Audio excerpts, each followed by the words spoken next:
people. Right, it just erupted, just stopped like that. Anyways, all right. Good evening to each and every one of you all. Um, y'all already know what time it is. It is Let's Talk with the CEOs. That's right. We have two myself, and then I'm here with my girl, Kenya C. Willer. Listen, let me tell y'all something. Y'all are in for a treat tonight. I need y'all already know how we do things. I need y'all to like, share, love. I need y'all to tag three people. I need y'all to share this. Tell Lottie Dottie everybody that knows somebody that they need to be tuned in to tonight. This is a discussion like no other discussion in the gospel industry, gospel music, that I think that you all are going to really enjoy it. Y'all already know. Tell us where you're from. What city are y'all tuning in? Tuning in. Let us know. That way we'll know exactly where you're tuning in from. So that way,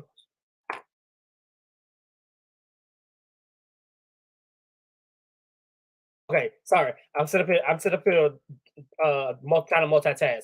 Um, but yeah. So tonight I'm excited about this conversation that we're going to have. I think it's a much needed conversation. Um, a much needed conversation that I think a lot of people need to hear this conversation um, from the perspective of where we're at. Kenya, how you doing on this phenomenal Thursday? I was gonna say it's Friday. It's almost Friday on this Thursday. I am good. I'm good. I'm trying to check the stream, make sure we streaming properly over here We, because it's giving me a okay. black screen right now. Oh Check wow. your end and make sure we Yeah, we're good on my end. are we good on that? That must be my internet. That Yeah, must be my we're intro. That must be my intronet. All right. Well, yeah, I am we're just fine. live. Yeah, we're live. We're live on my page, Florida Gospel Music Awards, as well, and on YouTube. So Okay. For some reason I can't it's probably me. It's probably my I don't know what's going on, but it's not working for me over here. I'm just on my tablet. So it may be an issue with that. So anyway, hello everybody. Good evening. My name is Kenya C. Will and I hail from the great city of Delray Beach, Florida. Um, Tonight we wanna have just a little fun. We want to have a little fun. At the same time, just have a little bit of education. There's a lot of things that we've seen that come across these social media streets, and we want to go ahead and just talk about it. You know how stuff that happened in the street, we want to bring it to the corner and tussle.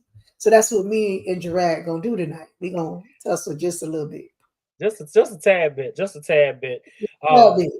just a tad bit. But no, I want to start here um, because I want before we really get into the discussion, I need to really go back in history so people know that this is not something that we just started yesterday or a couple or 10 years ago.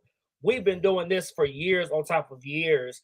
Y'all already know all my history, so I'm not going to give y'all. I'm not giving y'all a rundown of who I am. Y'all know who I am. If y'all don't know, y'all should know everything that I've done. I've done conferences. I've hosted the You Are Royalty conference for several years. The I Am Royalty concert to end the conference. I've done workshops. I've done the whole 9 yards. I've done all that. I've done revivals. Um, the list can go on and on and on. What I've done, and then now of leading worship, doing events, award shows, now in radio, graphics, all that blase blah, and la la la la. Y'all know who I am. So I want to run down history of who Kenya C. Willer is because I don't think y'all really know the CEO for real, for real. Because I think y'all just y'all miss the misconception of who Kenya C. Willer is. Y'all probably know her as Kenya Willer. Okay. But there is a difference between Kenya Willer and Kenya C. Willer. It is a big difference.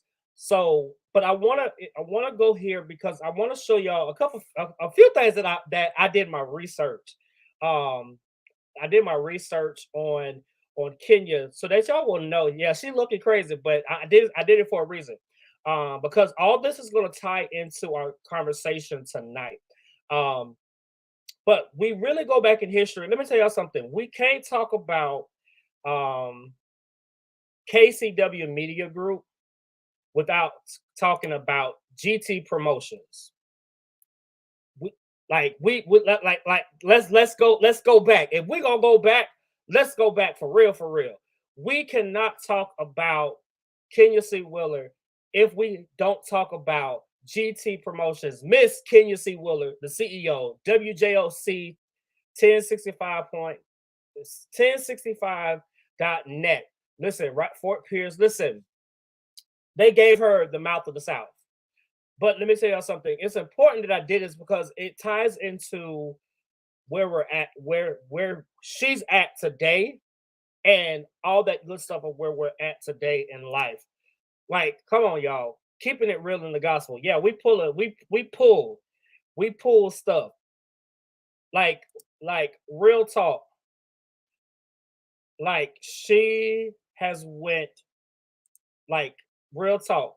So Kenya, seeing these flyers, I know, like, so this is like people just like a lot of people have asked me, well, what is this? What's up? What's up, Reese and Love? What's going on? What's going on? We will see you in October, ma'am. We will see you in October. But listen, Reese, tag your mom, tag everybody that is a part of the Spin Awards, everybody in the radio. Please tag them. But going back, looking at like really looking back at where you came from, like, did you really see yourself in this light today of what you're doing No, now? no. Okay. As you remember, my testimony is that I was born and raised in the Church of God in Christ. And when I got about 19, 20, 21, I left the church and about 18, I left the church and became a club promoter. And when I left the church and became a club promoter from 18 to about 28, I was a club promoter making very good money. And I remember one Sunday, my mother said to me, "Hey, I need you to come to church." And I think it was Women's Day. And she said, "I need you to come to Women's Day." And I'm like, "I ain't coming." I said, "For me to come to church, it'll cost me." Now, mind you, I had relocated to Fort Lauderdale. I had a house in Fort Lauderdale, life in Fort Lauderdale. And, most of my club things were in Miami. And she called me and she said, "Hey, I need you to come to church." And I still was saying, "I'm not coming to church, lady. I got things to do. I got an event to host, and I'm not coming to church." So she called me back about 12 o'clock. She said, "Well, church started at 3:30. I hope you can make it." I'm like, Jesus have mercy. And back in my mind, I'm like, if I don't go to church, something gonna happen in this club tonight. Let me go to church. And then what I'll do is I will actually leave church and then, just show my face so I can let her leave me alone. So I went to church that Sunday afternoon and I have not left since. I have not left since that Sunday afternoon for Women's Day. Now, as being in the church, I realized that there was something that was missing. Churches were doing events, but they was not properly promoting. They were not properly promoting the events that they were having. So I'm like, so what do y'all do to promote? Hey, Miss Tina. Well, I said, what do y'all do to promote these events? Y'all just tell word of mouth, or how do y'all do this? And, so my pastor was Pastor Herbert Young at the time, and his daughter Elaine. She was like, "No, we just, take it round to the churches and give them out." By that time, social media had started. If you remember, social media had started, but it was only for the college students. That's when Facebook first started, with only you had to have a code. So I had a code because one of the young ladies that I work with, she was a college student, so she gave me a code and I had the Facebook or whatever. So I said, "Well, listen, this is what we do at the clubs, and make a club flyer." And my pastor was like, "No, we don't, we want to be separate." So finally I convinced him to do the club flyer thing, and we started sharing it on socials and printing them out and taking them and dropping them off. And doing different things to try to draw the church. At that time, I started considering myself a church promoter, a gospel promoter. And everybody kept telling me, I was the mouth of the South. I'm like, hey, if you want to get the information out, I'll let you, girl. I got you on the mouth of the South. And that's when everybody said, you should get into radio. But a little known fact, I'm real shy. The real known fact, you would not believe it, that I'm really, really shy. Like if you call me to the front of a church, like I blank out. Like I do it now because I know that it's a calling, but I get so scared until I don't know what to do. So I want to show this. This is another one, another throwback. Another throwback. Is this a roast Kenya night? What is this? It's not, but I'm proving a point. I'm proving a point of, because this is going to get into our discussion. Like y'all remember this Kenya C. Wheeler? Yeah, for those that remember, like I'm pulling, but I'm gonna tell y'all the reason why I posted this photo is because this will allow people to see the testimony of where she has came from, and to what you all see today. So we go through the history of GT promotion through the radio. Now we get into the mode of the award show.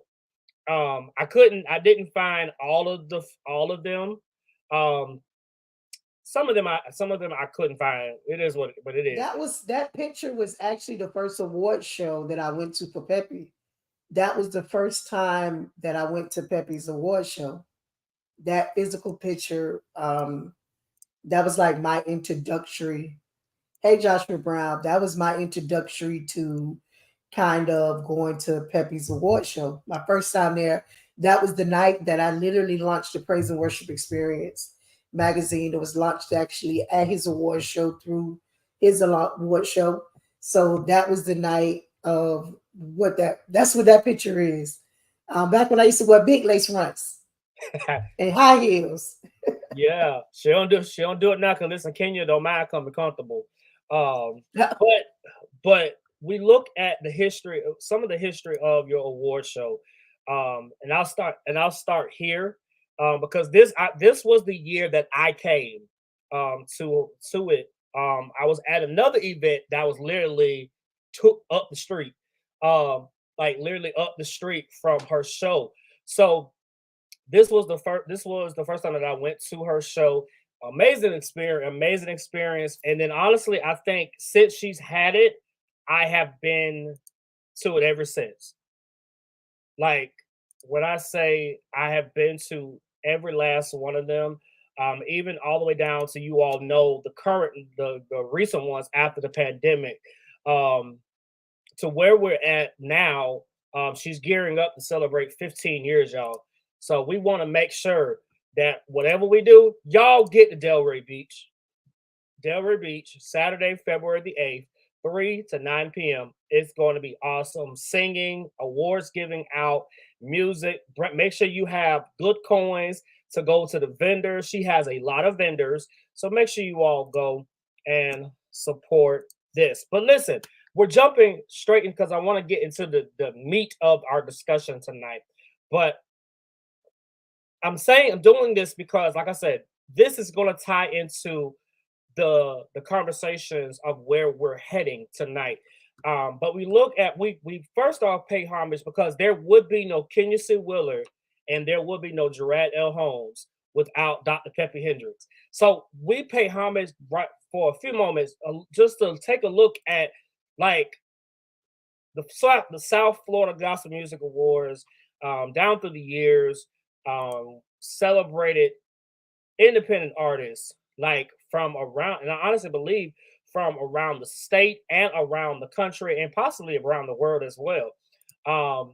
So just looking back, like when I tell you I had to do my research to find all these, I didn't know, I couldn't find, because again, like Kenya said, social media was just for college students and they didn't have Facebook way back then. Now, granted, they had MySpace, but I don't know if Pep had MySpace. If he had MySpace, listen, I'm not gonna go to MySpace because I don't remember my password. I'm not doing all that. Nothing.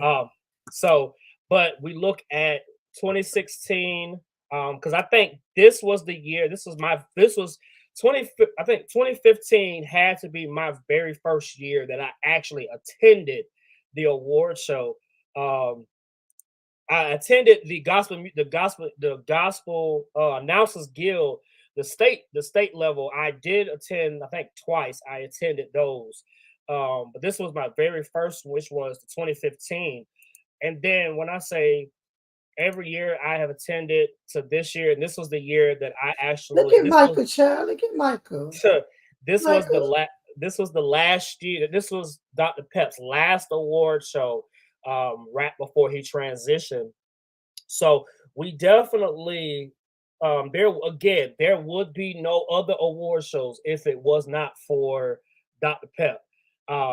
And we thank God for, like I said, for the award shows, for Kenya C. Willis, for her award show that is amazing, as well as for the Florida Gospel Music Awards, now formerly Tampa Bay Gospel Awards, which is gearing up now for our 10th year celebration. So I want to make sure that you all just come on out. Listen, both events, it's going to be amazing. But we jump right into our discussion tonight. So again, if he is fine. Now that was a good looking young man. I'm so sick of him. Only Michael. But let's jump right into our discussion tonight. So listen, this is what we're going to do. I'm going to put the link in the chat. So if you all, I'm gonna put the link in the chat. If you all want to come online to ask a question, or if you want to ask a question and you don't want to come online, you can put it in the comments or send myself and Kenya a question, and we're gonna jump right into it. So because we want to make sure tonight this discussion is open. This discussion is open to each and every one of you all. We want to make this as best way as possible, so that way we will be able to ask as many questions. Because again, a lot of this stuff that we're going to discuss tonight is important because y'all need to know this stuff. So tonight we're talking about music, gospel music industry. We're talking about Florida gospel music, and we're talking about just stuff, period. So Kenya, you ready?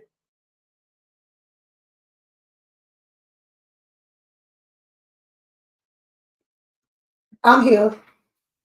Must be a bug.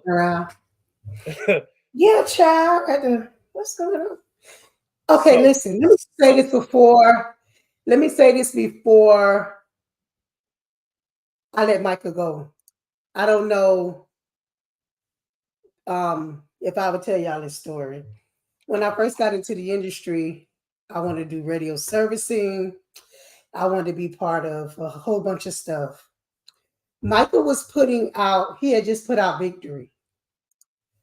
And I thought because Michael was my brother, and this going to tie into business.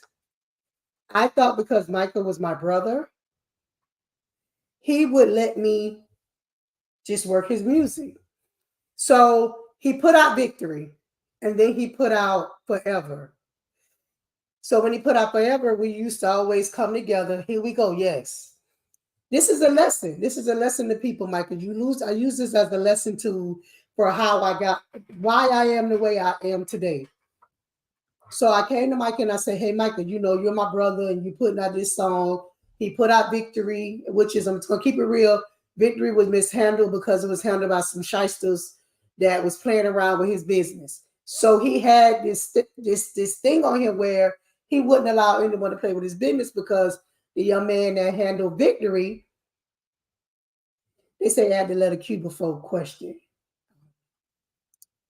Anyway, so what happened was he had already been played with Victory, right? So I ain't gonna call the person name today. Normally I would, but I'm gonna keep it secret between me and Michael. because he don't live here no more anyway. He moved out of Florida. I think y'all scammed up everybody. Sorry about that. I just felt like keeping it real. Anyway, so then when Michael put out Forever, you know, he had invested all his money, did all his stuff, and when he did all of that, he put out Forever. Then he turned around and put out Heaven, right? But in the middle, that was Christmas singles, and I'm like, hey, Michael, can I service your songs? I want to get my feet wet with radio servicing, and I think that if I was to work on your music, you know, to help me out. Micah said, you cannot practice with my career. And I was hurt. And I was like really, really hurt. Like I stood in my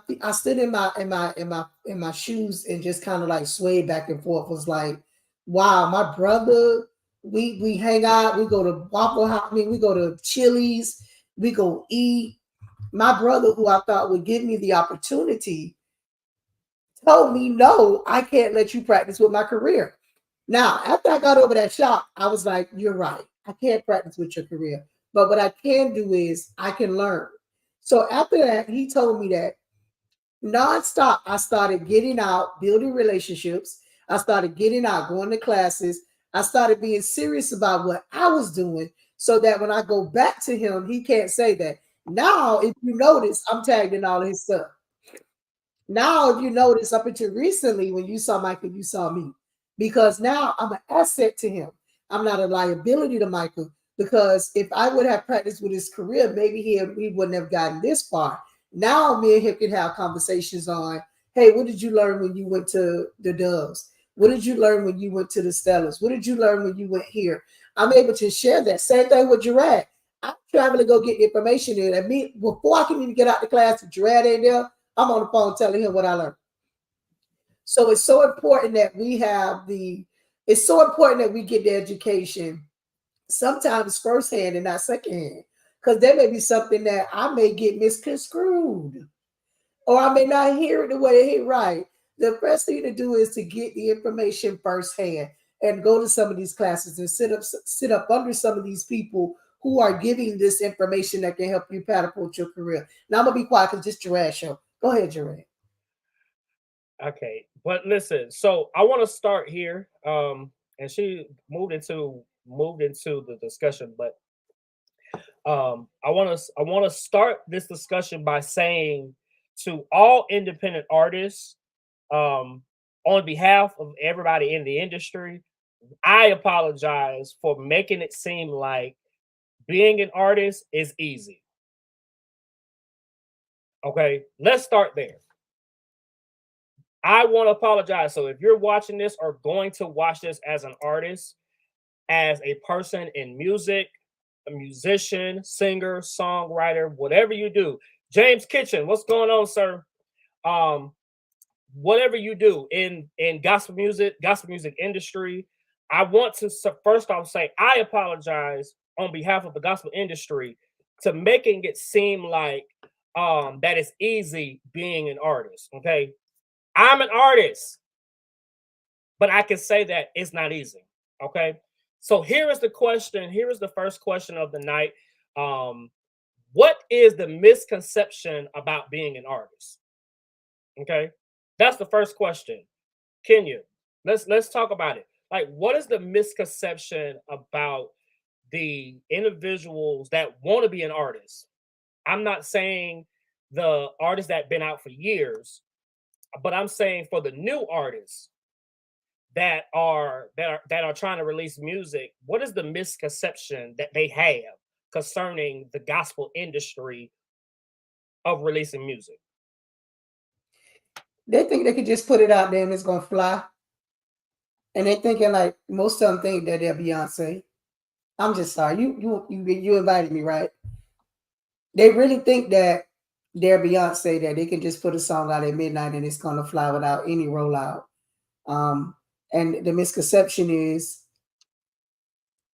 oh, Michael, he said it's an investment, correct. A lot of people think that this is something that's easy. A lot of people think they don't have to put any money behind it. That's the problem with it. Your work is an investment. And the first thing, and I don't want to go ahead of whatever you have to say because I'll just ramble on. A lot of times, people they will put music out there and assume that again it's going to fly like a bird. Number one, number two, that they think everybody's going to like them. Here it is. If it was that easy, you wouldn't have to beg for those 200 streams because the first 200 streams that you're going to get, you should be able to get 200 streams. That's what we think. You should be able to get 200 people to buy your music. You have over 5,000 friends on your Facebook, but you can't get 200 people to buy your music. You got 200 people on your stream on your Facebook and your cousin them, but you can't get 200 streams to even get you for your release date to hit a chart. It's not the people. I've seen people put out a 6-minute song on a Thursday, and that's it. They don't promote the song. They don't push the song. They don't roll the song out. The cover is got. Well, I can't say that. I have to be nice. I'm trying to use your words, Kenya. The cover is not fancy. I always say this, that I went and bought food because of the picture. How many of us have went to McDonald's and bought a hamburger? I went and got a Big Mac. 2 all beef patties, special sauce, lettuce, cheese, pickles, onions on a sesame seed bun. And I know how it's going to taste because I've been eating a Big Mac since I was a little girl. But they changed the picture on the Big Mac and they tilted it so the picture looked good. So I run over there and use my little points and I buy a Big Mac because of the picture. Nah, I don't bought a Big Mac and it sucked. I'll be like, man, I don't spend on this Big Mac and it's nasty. It was bland. One of those. Come on now. Or I don't see surprise. I don't see surprise on the Facebook because they'll get a commercial on Facebook. I done ran over there to McDonald's and the fries is nasty. It feel like they took them out the freezer to the fryer. I got you even, but I got you even better. Like you were talking about this, and this is good because look at Chick-fil-A. This is my only opinion. Okay, y'all know Chick-fil-A is saved, sanctified, Holy Ghost filled, fire baptized, and filled with the Holy Ghost on all that. But let me tell you something. When they released digital, when they put it out there about this mac and cheese, that stuff is nasty. Okay, like you can't listen. You can't expect ribeye steak quality spit.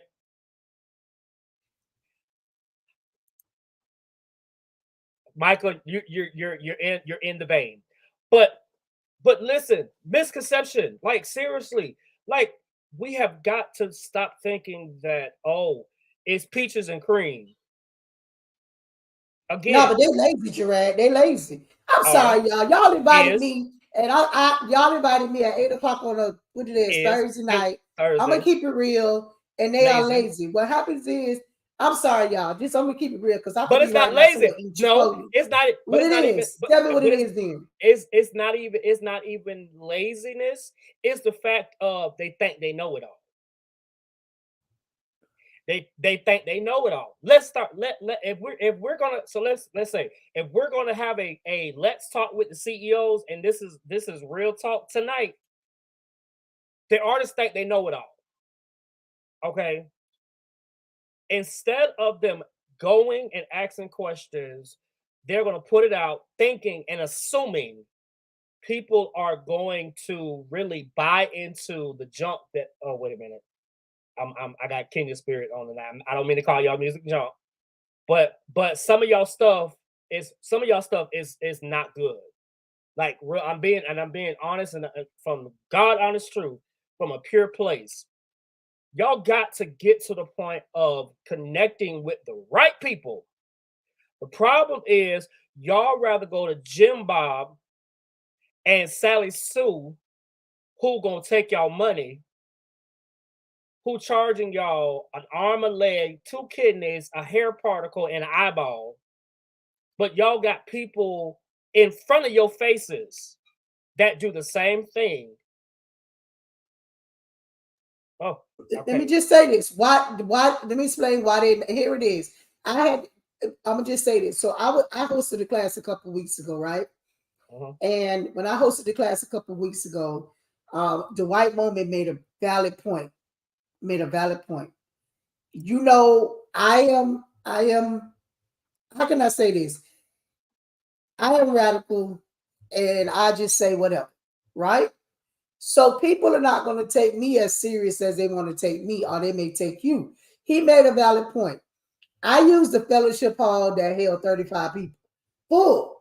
He held a mega church that held hundreds, and hundreds of people went to this event that Dwight held.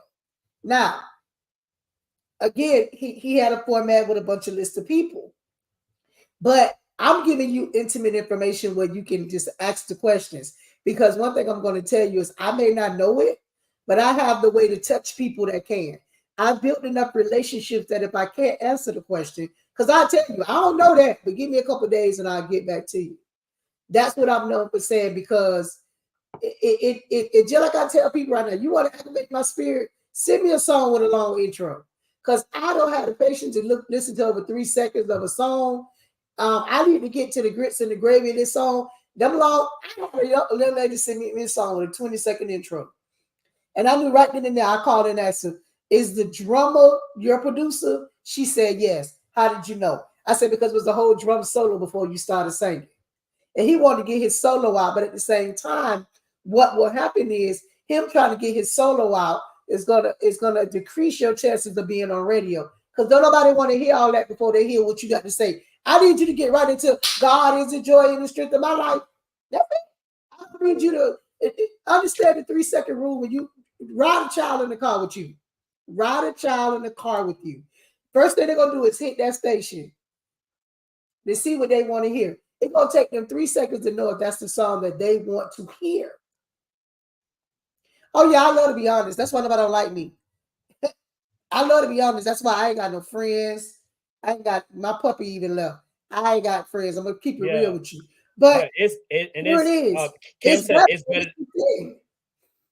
They don't want, what you doing? Here's the thing. They don't want honesty and the truth. They want to really get to a certain position right then and there. They don't want to wait. The Bible says that if we're going to get scripture, like I ain't trying to go scripture tonight, but if we're gonna go, they that wait upon the Lord. They that wait upon the Lord. It don't say they that wait up. They don't. It doesn't say they that wait upon self. It says wait upon the Lord. Like the Bible says, count up the cost. Proper radio service, it costs so much because a lot has to happen behind the scenes to get you up. But see, here is the thing. So let's stay right here. Let's stay right here. I want to stay right here. Here is the issue. I have no problem. And this was some of the stuff that we was going to talk about anyways, charting and all that. I have nothing against charting whatsoever. I was on them. Praise Jesus. Michael Lee was on charts. He said, keep on his delivery. I don't have a delivery button. I deliver for Uber Eats, but I have to be nice to them. Because I need to get a tip. So here is the thing. I'm okay with the charts, but the problem is it's not even the money. It's the issue with your music is not even done right for you to even get on the charts. Let's start there before we even get into the mode of the charting. Before your music is even sent out to radio, your music is not even done right. Like Kenya said, you have a 20-second intro. But let's go even in depth. When you send music to radio, you don't even send either the MP3 or the WAV file. You'll send a whole YouTube clip asking, can you play my music on radio? The misconception of an artist is thinking that you can send a YouTube clip to a radio announcer and they think that they can play it. Let's pause right there. Granted, yes, you can shift YouTube to an MP3. But first off, I don't know any radio announcer that is going to take time to download download the YouTube. Yeah, whole YouTube clip, whole YouTube, and convert it into MP3. They're not going to do it. So before we even get into the mode of charting, let's backtrack before we even get into the studio. Do you have all your information done right before you even go to your producer? Do you have your copywriting done? Okay. Yes, you can get some stuff after the fact, but here is the thing. Y'all got to be intentional about your ministry. This is a ministry. At the end of the day, it's still ministry. Stop putting stuff out thinking that people are going to listen to it. They're not. Like Kenya says, Kenya has a attention span. 25 seconds, that's too long. Here is the question. Okay, now, how do we solve that? Kenya, what is the right timing of an intro for radio, or just putting it out digitally? What is the correct time length that it should be for the intro? Listen, I'm just gonna say this. I'm gonna just say this because Micah, my friend, just enough time for you to say "Dog Child." You get 3 to 5 seconds of that song. I'm telling you, if you want to captivate your audience, if you want to keep your audience, the attention span of a human is only about 3 to 5 seconds. They used to tell me a long time ago, your attention span is of a gnat. A gnat ain't gonna sit before a couple seconds. If you want your audience to engage with you, you cannot go longer than, and I'm going to say this 5 seconds into the song. There it is. Zero. As long as you say "Dot Child" and get right into it. That's it. Max 8. I don't tell people 8 because they're gonna start using it. Don't say it. They're gonna say Michael Lee said 8. Take that off the screen. Because if you tell them 8, they're gonna say, well, Michael Lee said 8. No, let them say 0 to 5 seconds. Like I said, enough to say "Dark Child" music and a "Dark Child" and get into the song, get into the grits and the gravy. Because what happens is, again, a lot of people are still trying to do music that they think that the radio announcers are going to talk over. I had a young man tell me, oh, I leave enough time for the radio announcers to talk over. Radio announcers are not talking over your music anymore. I'm just telling you from a radio announcer and a radio station owner perspective. That radio over there is still running right now. K.R.T.G Radio is running right now. I ain't over there with that. Ain't nobody over there with that. So what happens is, whenever your song is either too long or you have that long intro, it shows me where my callers and Yolanda favoring to tell you, it show you what song that the callers drop off on. So with radio, you have a board. It's in total. I have 2 boards. I have 2 different. I don't know why I keep doing this, but I just ain't canceled one yet. So I have a board that tells me just the customer, the listener dropped off on this song. So it lets me know that song is not really, really good for what I'm playing. So when you have a 20-second intro, people are going to be like, well, what is it saying? Is this a commercial, or did they forget to put something to it? And again, most of the shows, if they're not a live show, they're pre-recorded. Most shows nowadays, if it's not a radio station like WNBM, WRBD, most of the major stations, if it's not a live show, they're pre-recorded.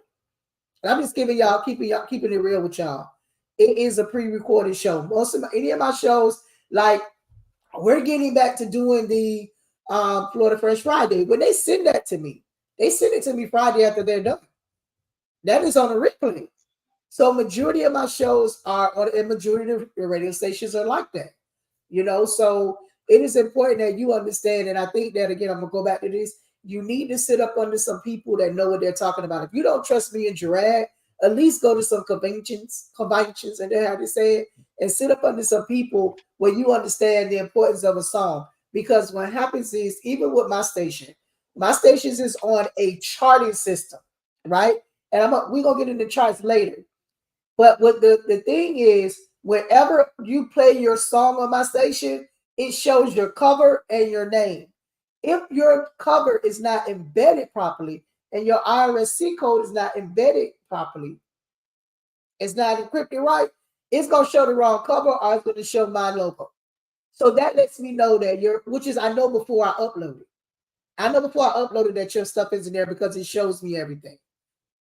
Right. That's the metadata. That's how you get paid. I don't want to use those words because they'll get confused. So I just say encoded, because when you start using big words like that, they'd be like, what is that? Then you got a whole other explain something else. But the metadata, that's how you get your little coins.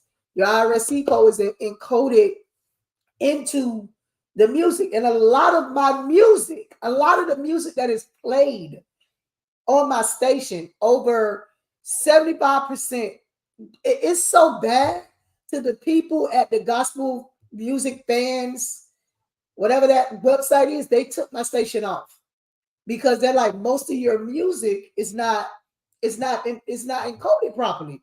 And I'm like, well, I want to make sure I'm all independent and I don't want us to be independent. Well, what happens is when you try to help people, you can hurt yourself. Because now I'm not on the charting system. I couldn't be on the charting system because understand that when you're on a charted radio station, you have to play by their rules, meaning that you got to play that top 30, them 10 slots. Understand there's only a couple slots. So when you're in that top 30, top 20, top 10, top 5, you got to play those songs. And they have people that is monitoring your station to make sure you're playing those songs. So that's why my station is all independent. We don't play anything. And now the thing about that, Yolanda, is a lot of producers don't know how to add the codes. They don't know how to put it into the file. I found out producers do not know how to embed the music for the metadata. I've taught a couple of them how to do it. So I know for a fact some of our major producers do not have that software. I called around because there was one young lady it was one group. I really wanted to help them. And what I did was correct. Yeah, but buying the code doesn't actually embed it to the song. The code is actually the code, Michael. You can get that from DistroKid when you register the song. DistroKid going to give you your UPC and your code, but it's not going to embed it on a single. And that's the misconception. That's the misconception that we have, that when you get your code from CD Baby, or you get your code from your distributor, that you feel like that's already embedded. It's not. It's only embedded for your digital service providers. It's not embedded into your CD. There's a different thing. That's why a lot of times when y'all are sending y'all music, y'all assume that it's correct. It's not. The cover and the IRC code is only embedded when you from your digital people, but it's not for your MP3 file. So when you send it to me, it's just gonna. I wish I could share my screen and show y'all what I don't want to know. I don't want to do that because I don't want to feel bad. Then I have to tussle with people. But there's a lot of people when they send me their covers, it's not embedded. It has a wrong. If you go, and it shows on my covers. So when I get the songs and stuff to my email, it shows what song, if the song is done right or not. And that's the biggest misconception. That's the biggest misconception is because people tell them, "Oh, DistroKid gave me an IRC code. DistroKid gave you an IRC code. DistroKid added it to your song for digit." When you say, "I don't prefer this because you buy yourself, you don't have to be paid through the straight to you," huh? Wait, I got to read over here. Well, DistroKid, I have an account with them, and I'm a what's the name? So here it is. Whether you use iTunes or whoever you use, they do not add your music. They do not add your IRC code in your cover to your music. That is a big misconception. That when you send it to me, You send it to me. That your cut. I've had people who I wouldn't even expect send me their music and their codes nor their covers in their song. People that's on that nomination ballot for the steps and they cover and their RSC code is not on the cover. I'm like, how you nominated for a step and your code ain't even in this song properly? So, you know, I own a radio station. I know again, I use two different systems that tell me whether it's there or not. And the misconception is, and I've argued with people. I say, listen, I ain't got no problem. Put your song on this radio, let it just look funny when they just come across the air. That's it. Pay attention and tune in. And I'm a screen print next time I play your song, and I'm just gonna say this is the song that's playing.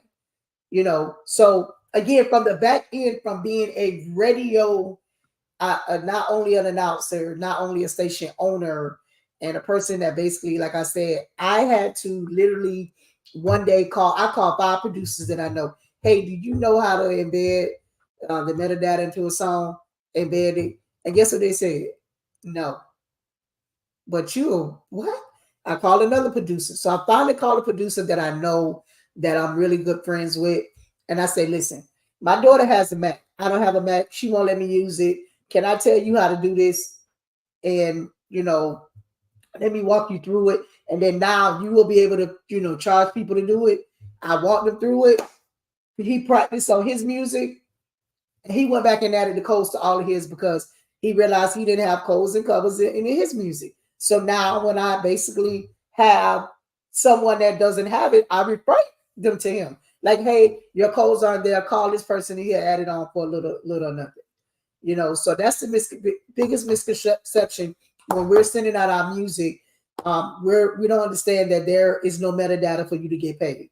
There's nothing that's linking the song to you whatsoever. Now, I'm gonna be honest with you. We're gonna do that, Michael. We got a couple weeks. Just we got it. So Michael trying to push us over on Clubhouse. We ain't over there. Okay, so here is the thing. So let's tonight, like this again. This is bits and pieces of what we're doing. Okay, right? It's bits and pieces of what we're doing. There are a few things for those in Florida and beyond. If y'all want to come to Florida, y'all can. There are a few things that will be launching. That if y'all, I'm saying, if they want to come to Florida, spend their hard. Here's the thing, we will travel. This goes. You're right. You're right. We travel now. You're right. We travel to everybody else. Somebody travel to us. So that's why because you said it earlier. We will travel to learn this stuff. So now stuff is getting ready to start happening for you all to learn this stuff. We want to make sure that y'all know how to do all this stuff. Now, some stuff you're gonna have to pay for it. You're gonna have some stuff you're gonna have to reach out to Kenya C. Willow to pay her to do some of this stuff. Same thing with me. Y'all, because at the end of the day, we just don't want to give y'all stuff and then y'all go use it on somebody else and then y'all getting paid. Not absolutely not. But again, so y'all come. So that question, Micah, that is a good question. What are the proper steps on the releases or how to release music? We'll probably with that. I can't go into depths of what we're getting ready to launch, but y'all just stay tuned for that. Okay, so again, I hope that you all enjoyed that question. The first question: what is the misconception of an artist? This is another question, Kenya, that I think is going to really, really, really help somebody. Do artists have to move to a different city to get known? What? Let's start there. Why y'all be feeling that way? So why do you? I have a question. Just listen. Let me ask you, Jorad. Wait, Jorad. No disrespect. Now, Florida, we have Michael Lee, we have Otis Kemp, we have the Sincere. oh my God, what's the young man that passed away last year? We have Beverly Crawford. Correct. We have so many artists that are right here. This is the problem with people. They want everything to be microwaved. Correct. Troy Sneed.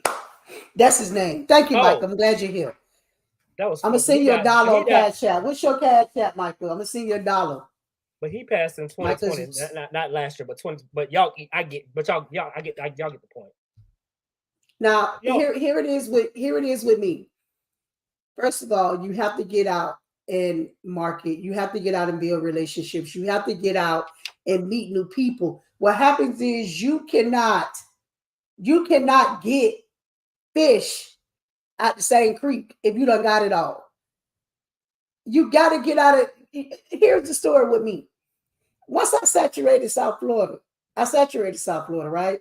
I had done with all the churches, all the concerts that I can do. You know what I had to do? I had to go and build relationships outside of my area. So I started going to the GMWA. I started going to all these conferences. I started just popping up. Brother Reggie's on the rep. I went to his concert, his anniversary. You have to invest money in this. You can't just sit home. Everybody just want to sit in their living room like this right here and say, ain't nobody supporting me. And the quick thing they say is, oh, and Michael don't want to help nobody. Otis don't want to help nobody. Sincere don't want to help nobody. It's not about the point of nobody helping you, but you have to help yourself first. People got to see that you want it. Again, I couldn't be caught. Some people don't even know they know my name, King and Civil, but they call me CEO first. Believe it or not, people call me CEO before they call me King. And you know why they call me CEO first? Because when I started going out, I branded myself as the CEO. And you don't have to go anywhere. We're in a digital world where you can get your music out, but you got to put some money behind it. Everybody feel like they could just put money out. You can just put money out. You can put a song out, and it's supposed to be like, oh, my homeboys. Do you know that your friends and family are the ones that's not supporting you? Your friends and family is not the one that's buying your music. Your friends and family is not the one that's pushing you. What they're going to do is, and I learned this, your friends and family is going to screenshot a copy of somebody else buying your song, and they're going to share. They have not. Ask me, you see your download. Say, can I see your downloads? And I guarantee you, they have not bought music. So it's like this. Everybody, and here's another thing. Everybody only want to travel to sing. Why? Everybody only want to travel to sing. You only want to, you don't, so you mean to tell me you don't want to go down the street?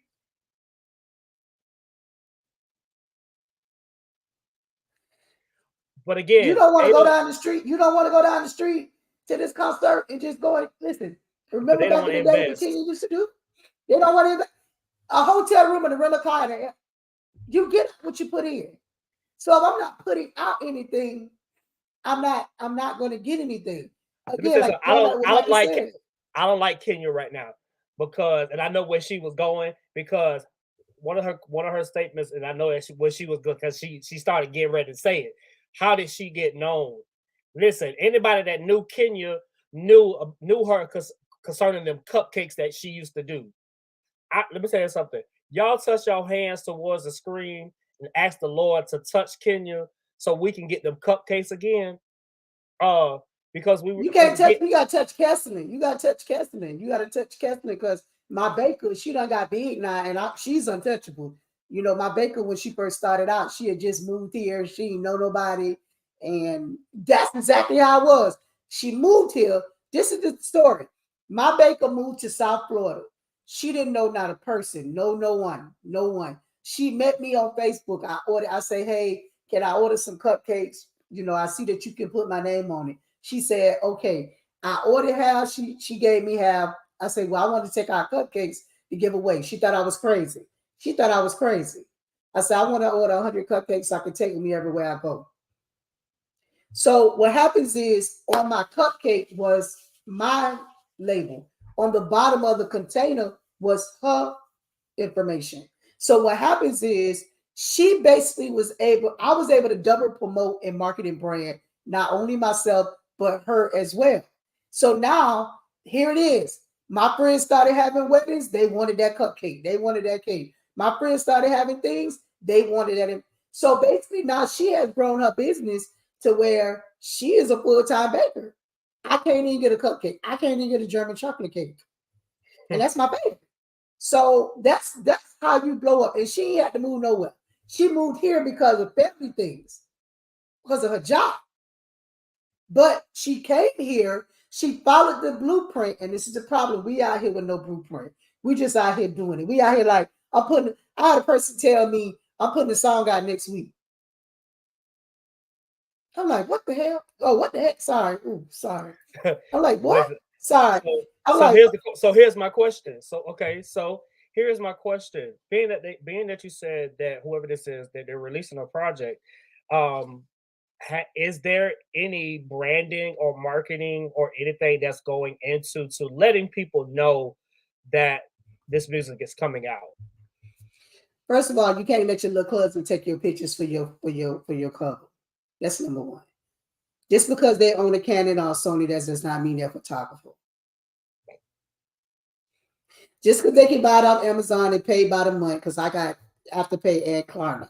So I can buy whatever I want. They both gave me $3,000 in credit. So I'm going to get me a camera. Matter of fact, I used to be a photographer. If y'all remember, I first started out with GT Picture Perfect photos and things. You can't allow your cousin to take your pictures because he's practicing. Let's go back to the beginning. Michael Lee said I couldn't practice on his career. And how about Michael knew I took pictures? Michael still ain't want me to do nothing for him but use my 2 cameras, my 2 phones, and video. He said, stick to what you know.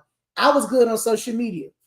I was good on social media, doing 2 phones and doing clips. That's what Michael wanted me to stick to. He didn't want me to be his photographer. Here it is. You cannot put out anything and expect for it to actually result in anything. We're taking these covers and trying to do it ourselves. We're not investing in anything because the graphic designer is telling you that it's $300 for a rollout. You're like, ooh, that's too much money. Let me go over here and get it for $15. I'll go to post it on my wall and get it, and then it suck and it look crazy. And then everybody looking talking about you. I'm just letting you know because I be talking about you. I sent it to Jorad and said, Jorad, what in the blue hell is this? That's what I do. I said, Jorad, what are we doing? What are we doing? I have to tell you that because what happens is, people don't like me much, and I don't want to be disliked a lot. And we're not investing in our band. The song, the cover's not telling the story of the song. There's no anticipation for the song. Y'all share it one time. You share it one time. And correct. Unless you at a mega church. That's why when Reggie said his church backed him, I didn't say nothing about it. Not ignoring that comment, but Reggie is at John P. Key Church. But see, here is the thing. New Jerusalem. I'm at a church where we got at least 50 old people. So it doesn't measure up when we say the churches are going to back you. So unless you at a mega church where basically you have a bunch of people that are gonna buy it. What happens is the artist is not investing in themselves, and what they're doing is because you're not investing in yourself, you want to blame it on everybody else that your project flopped. One thing I'm gonna say about JT from the City Girls. Yes, I listen to trap music, and I've told y'all this. One thing I can say about JT and the City Girls, she said the reason why their last album, the City Girls' last album, flopped is they thought they were going to put that single out and it was going to fly because they always did it and everybody knew who they were. So guess what? That City Girls' last single. Now, this ain't gospel. I'm not telling y'all go look at the City Girls because they'll be wearing a lot of clothes and I want y'all to stay holy. The City Girls is from Miami. And everything they do, it be gold. When I tell you Miami, but this last single, they didn't put Michael, let's just boo him out the live because I'm like, he take a selfie and put it on a portrait. No, you don't. No, you don't. You fly. Michael Lee flies Right. to Atlanta and have a whole photo shoot and spend a day and spend hundreds of dollars. So don't let him tell y'all that. Don't let him set y'all up for failure. But anyway, what happens is there's a thing that you have to do when you're putting your music out. My advice to you is to start 45 days rallying the fence. Oh, start hashtagging your cover name. If you remember Michael Lee, he was talking about clap your way and all that and just doing things and just tagging people. And again, let me tell you something. Do you know he only tagged 5 people? And he has more. And that's why I try to tell y'all, stop tagging 99 people in y'all stuff because it hurts you, it don't help you. Michael tagged the same 5 people. I wish he wouldn't tag me because I'm not his friend like that. He tagged the same 5 people, and his engagement is up the roof. Now let me get back to putting music out. What happened is you got these people. As a matter of fact, somebody put a song out 2 weeks ago on a Wednesday. On a Wednesday. Hey, I wasn't mad at you. They put a song out on a Wednesday. I've not seen nothing else about this song. I think I seen up until that song was being released. I think I seen that song was being put out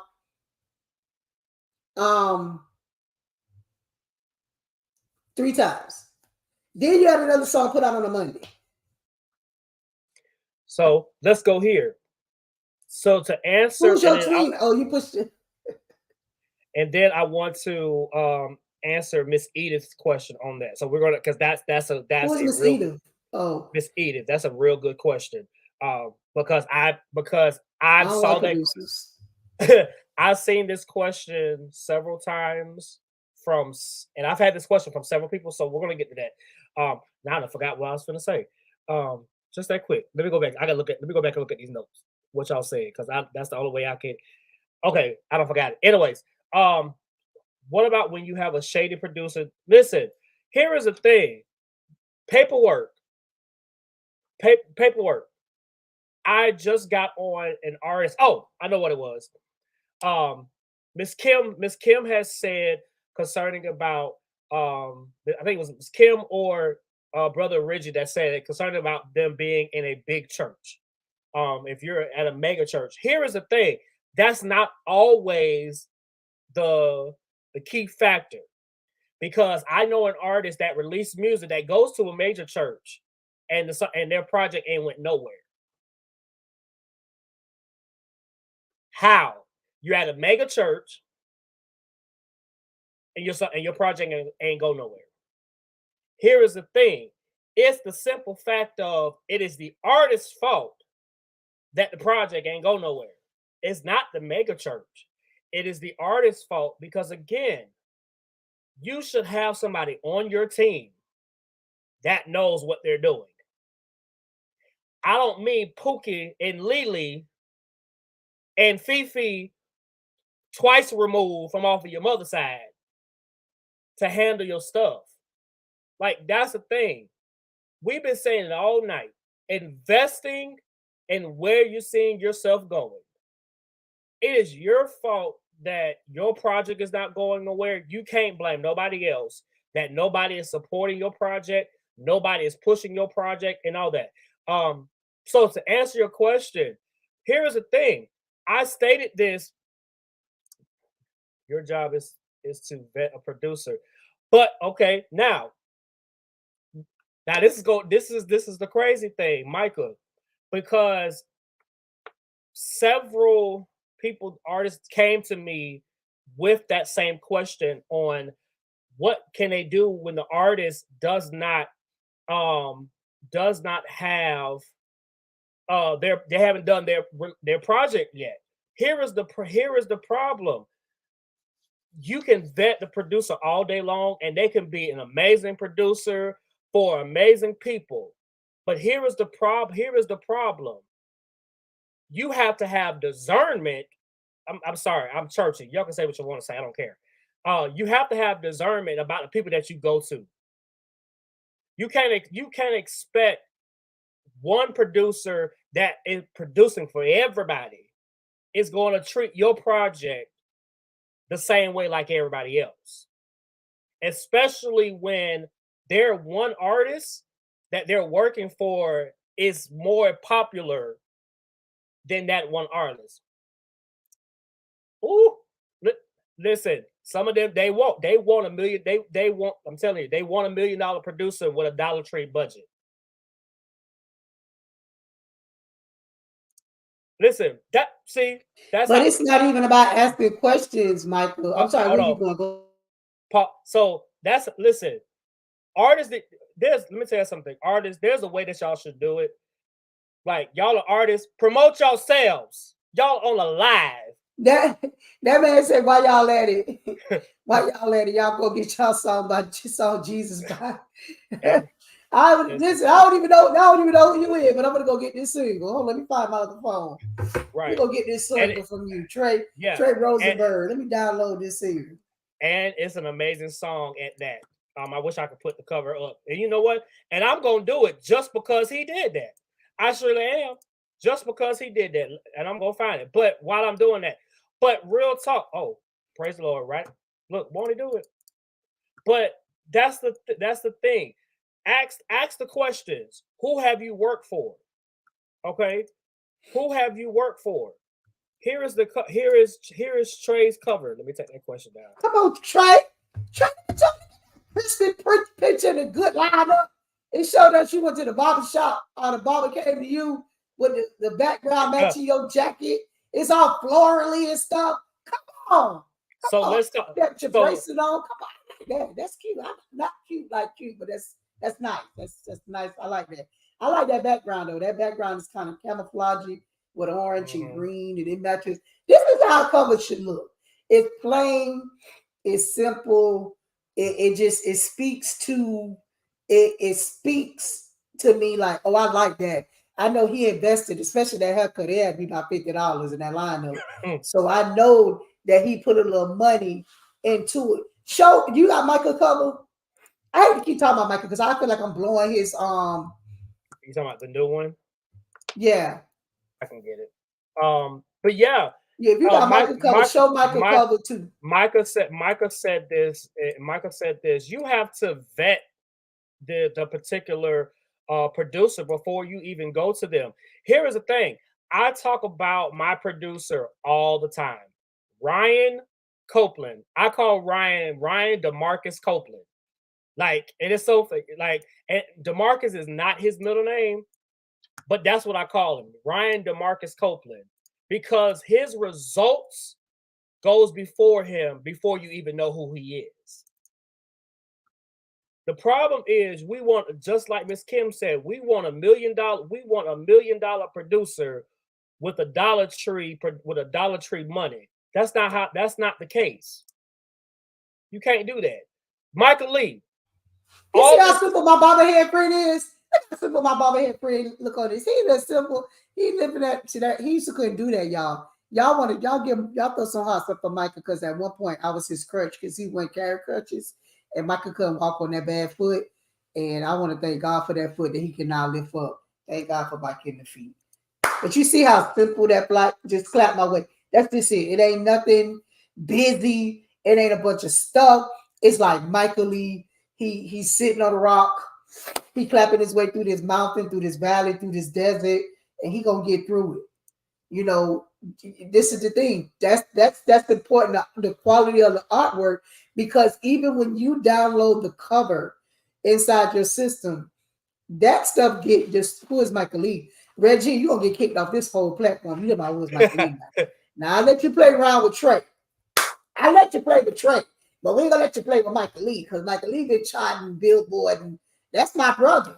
And he from South Florida. Now y'all already know how I feel about my brother. Yeah, but and no, but real talk. But real talk. But that's the thing. And Drew, I agree. It's quality. It's who have they worked with, and the reason why I said that ties into the quality of their work. You can't go to nobody and their stuff sounds like a 15-year-old did it in their bathroom while somebody above them just flushed the toilet, and all you hear is the toilet water going down. And that's all that's what I'm saying when it comes down to vetting the producer. Listen to that work. Listen to their work. Listen to making sure that that's the sound that you want. I went and it don't sound like AI. Correct. Cause y'all with this new AI stuff and it sound digital, like y'all second computer love. I wanna love it, computer love. That's how we sounding now. I'm gonna just tell y'all people with all this digital stuff. Y'all sound like that man with that tube in his mouth, and the song be working my spirit. So when I first hear it, I'd be like, "Oh my God, Jesus help me!" Let 5 or 6 people listen to the song before you put it out. Please. Give it to about 5 or 6, not your friends, because your friends, unless you got a friend like me. But if you got friends, right, and you let them listen to your music, they're gonna be like, "Yeah, man, that's that." But y'all music is all starting to sound like da da da da da da da. I'm on the computer love. Y'all remember that man, computer love? That's how it sounds. Like that man with his tune. It all started just right. Come on now, y'all know it's the truth. It's starting to sound so robotic until it's like, I'm like, oh my God, who made this? Did you AI this? So, here it is. And I'm going to just say this, and y'all can't beat me. Y'all can't give me no whooping. I don't like all producers.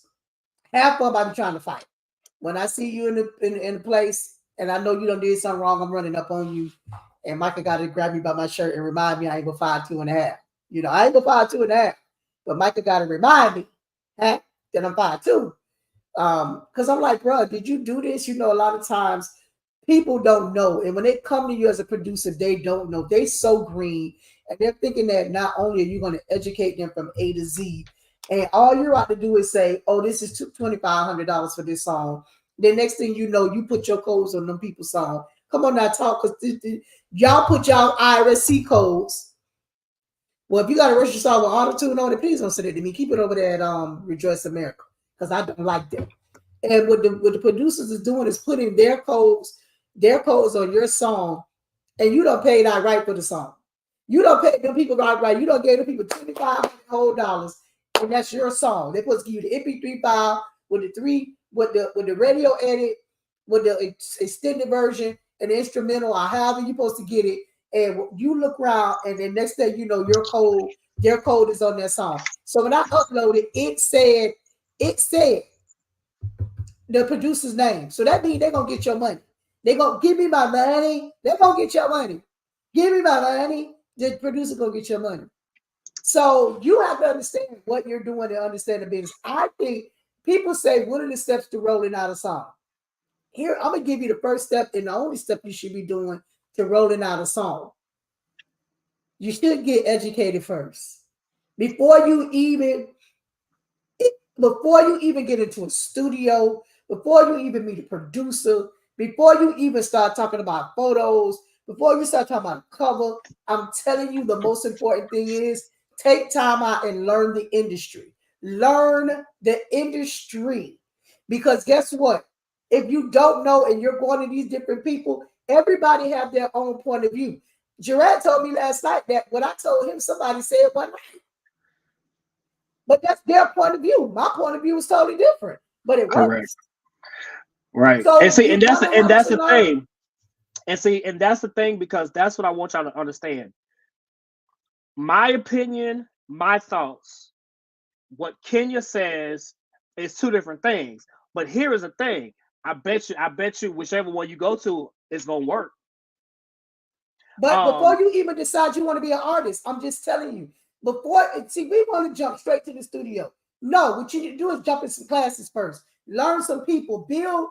Let me just take you all the way back, Travis King. Hey, Travis, how you doing, sir? I haven't seen you in a long time. God bless you. Let me explain something to you. Before you even go get a copyright, go register with your state. All of y'all out here with these music and all this stuff, and y'all call yourself a business.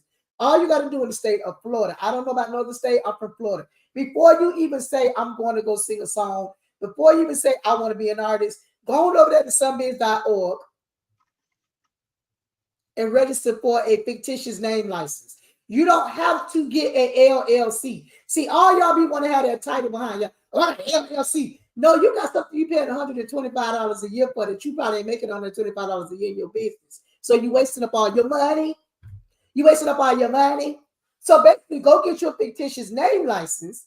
It does the same thing that a LLC does, because none of us making that. I have a corporation, and the reason why I have a corporation is because I have things up under my umbrella. That's different with me.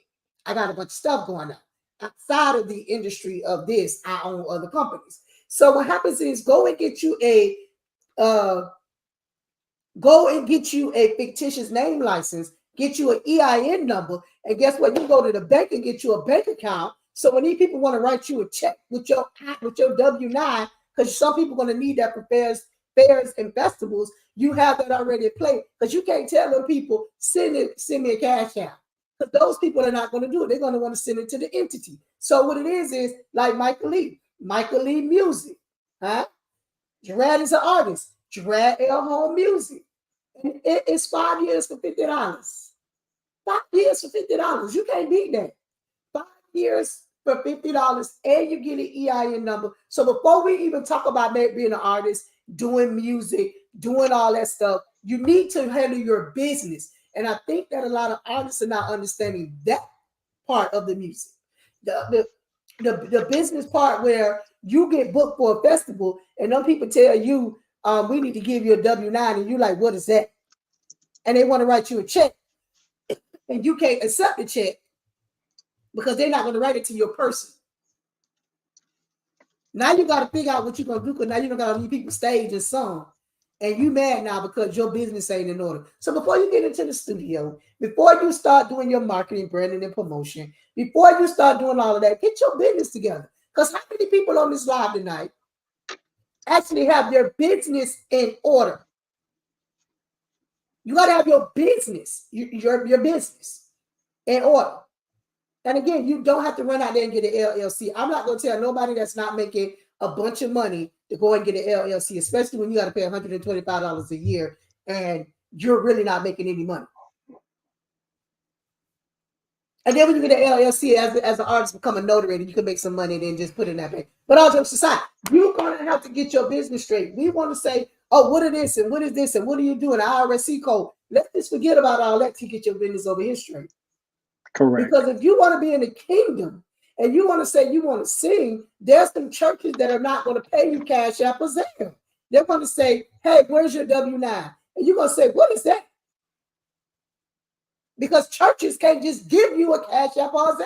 Some of them can. Some of them ain't got their stuff together themselves, so they ain't got a church but to give you cash app or Zelle. But a church that is paying you directly,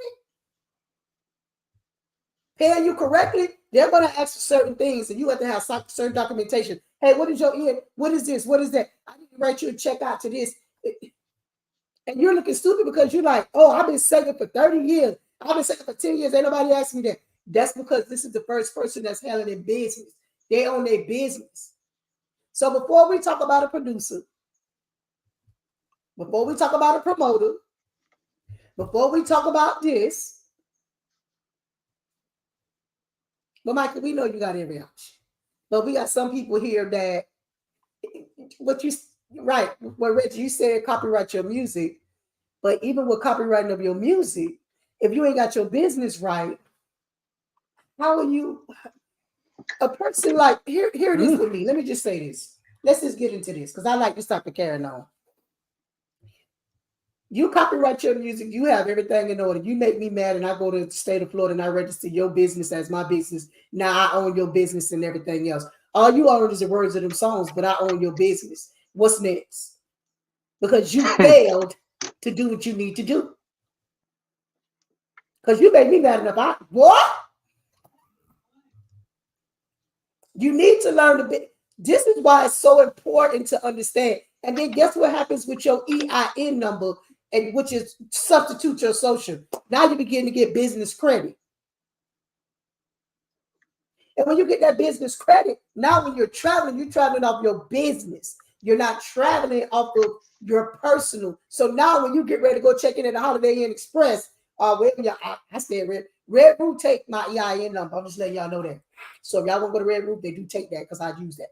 You want to go and you want to travel, you can travel in your business day. So when it's time to file your taxes and you get back $10,000 a year because you don't file all your stuff correctly. Some of us ain't even registered properly, so we're not even filing our stuff on our taxes. you're not even filing your stuff on your taxes because you don't even know the importance of having your business in order. So I vow to y'all tonight, before y'all try to jump in somebody's studio, and I don't like too many producers. I can't tell you too many I like. Before you start to get with a producer to run your music, let's let the night, what the CEOs tell you, get your business in order. No, I'm not registering your stuff for free. Don't call me and be like, what you was talking about. You want to pay me? Because right now I got to buy, let me see how much money I got on this Dunkin' Donuts app for tomorrow morning for coffee. Let me see how much money I got, see how much nice I want to be. Because if I ain't got no money over here, I can't help you out for free. Hold on. Let me see. Oh, it say low balance. I ain't got no money on my app. It says 0. I can't help y'all. So don't call me and ask me. But all jokes aside, you got to really understand the business aspect of everything before you start singing songs. You know, like I said, Michael, he get on here and joke with us, but all jokes aside, he has his business in order. So guess what happened? I'm not saying he did this. I don't know about that. And I don't know. I didn't do it because I'm scared of PPP loans.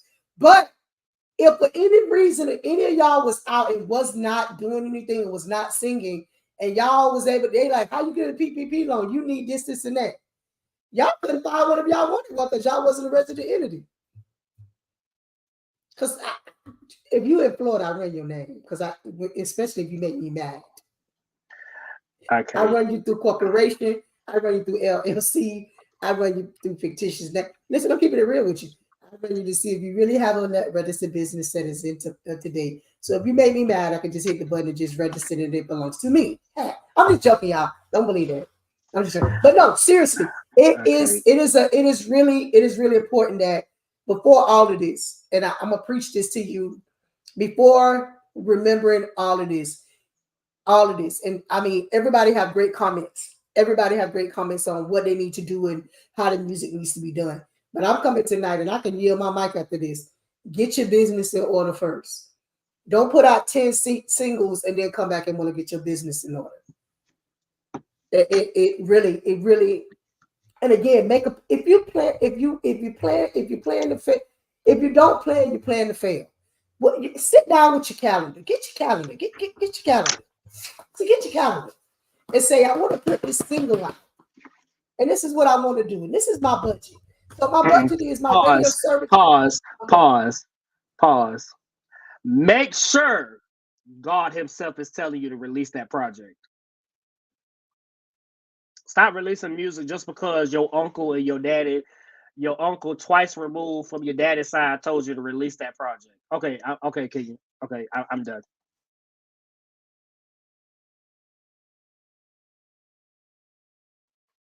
Listen, you got to get your calendar. See this right here, get your calendar. And you got to sit down with your team, or if you don't have a team, you got to sit down with people that you know that can correct. And that's another thing. Get a mentor.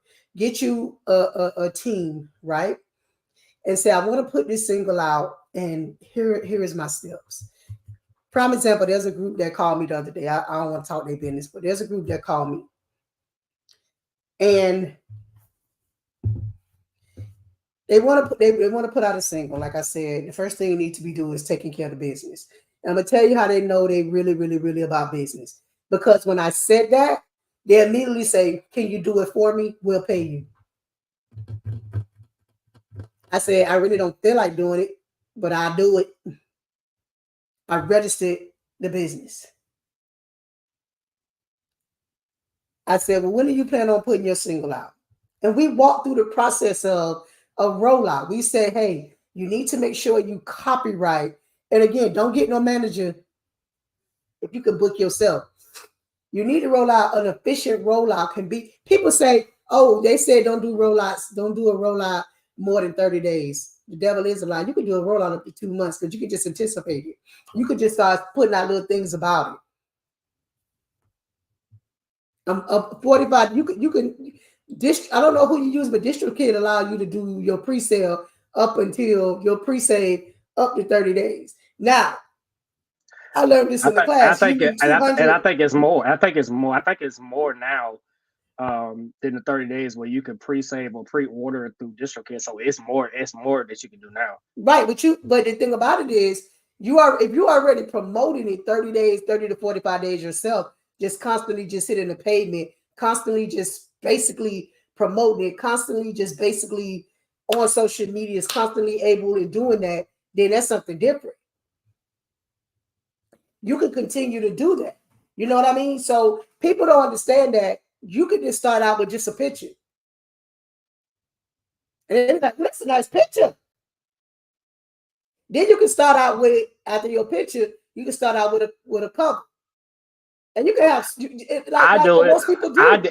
I did it. Most people say choose a picture. Involve the people. Just say, what picture do you like? I'm gonna get, Michael did it. A lot of people do it. Hey, choose the picture that you like.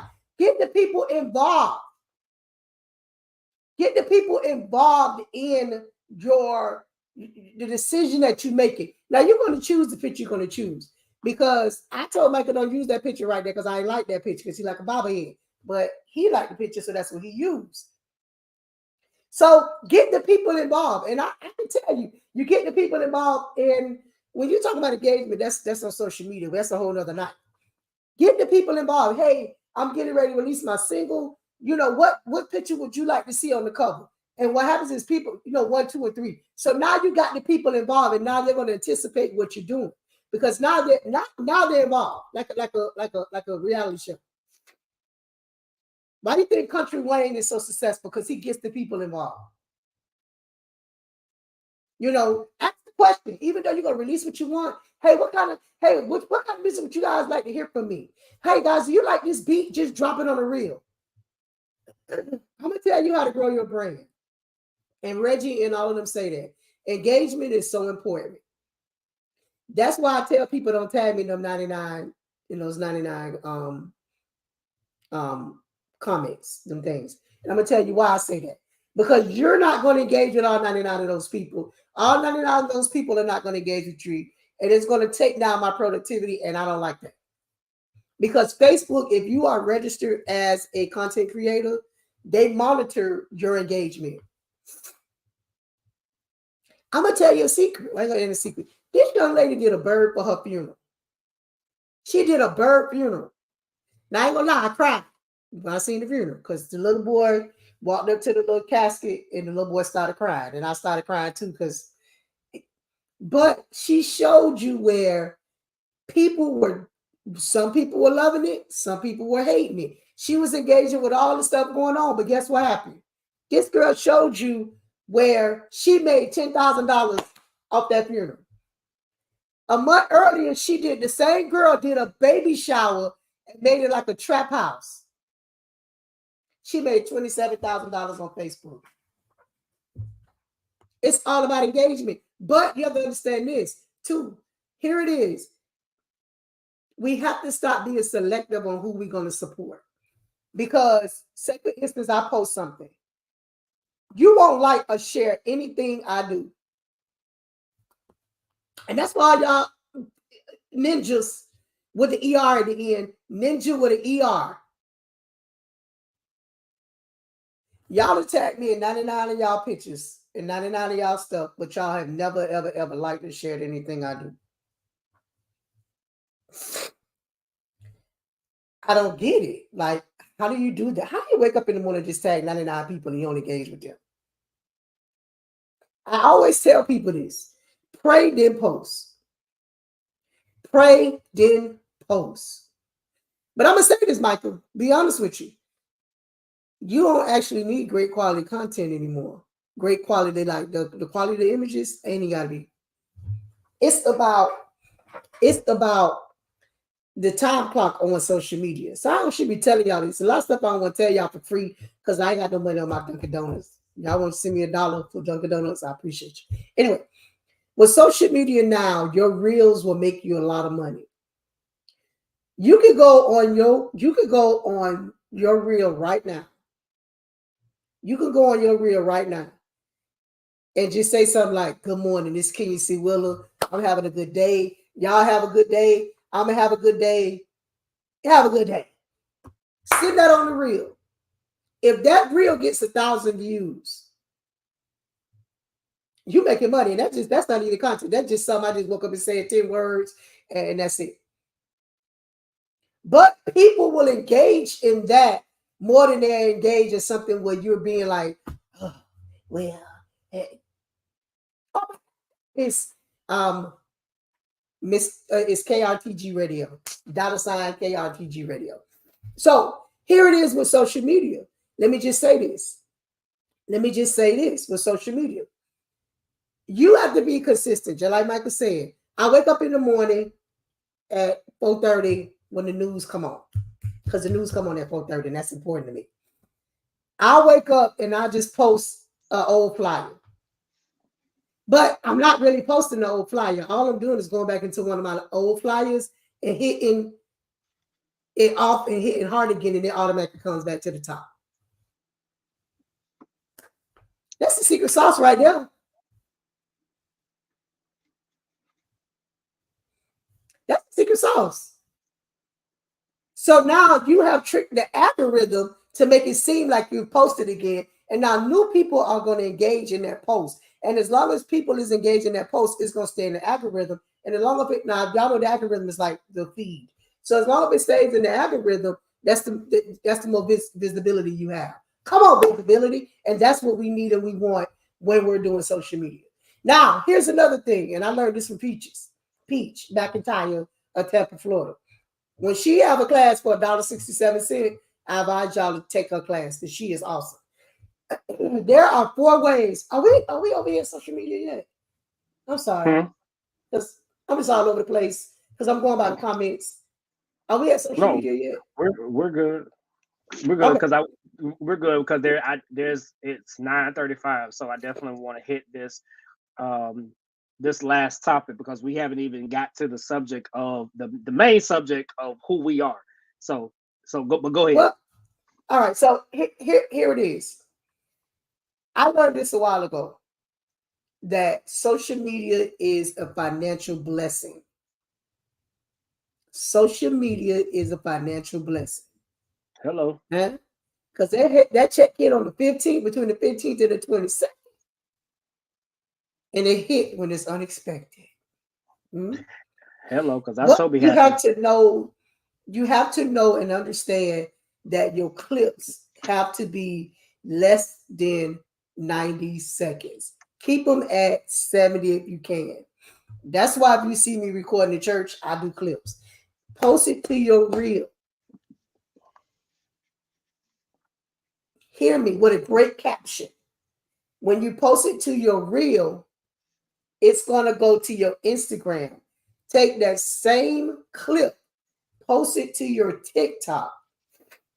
Take that same clip. Now, here it is. From that clip, you should have had a longer video because YouTube streets like at least 3 minutes. So out of those 3 minutes, you take, like I said, 90 seconds from that, do 75 seconds from that, and then send it over to your YouTube. So now you have 4 streams of income because now you're getting paid from Instagram, you're getting paid from Facebook, you're getting paid from TikTok, and you're getting paid from YouTube. Now, a lot of people are not qualified for it. You have to build up your momentum. You got to get out and just sell yourself. You got to get out and say, hey, you know what? Follow me on TikTok. Follow me on YouTube. You're going to have to build yourself up because there's a blessing in these social media streets. It is. And if you ain't getting paid on Facebook, if you got 5,000 followers and you ain't getting paid on Facebook, it's something wrong.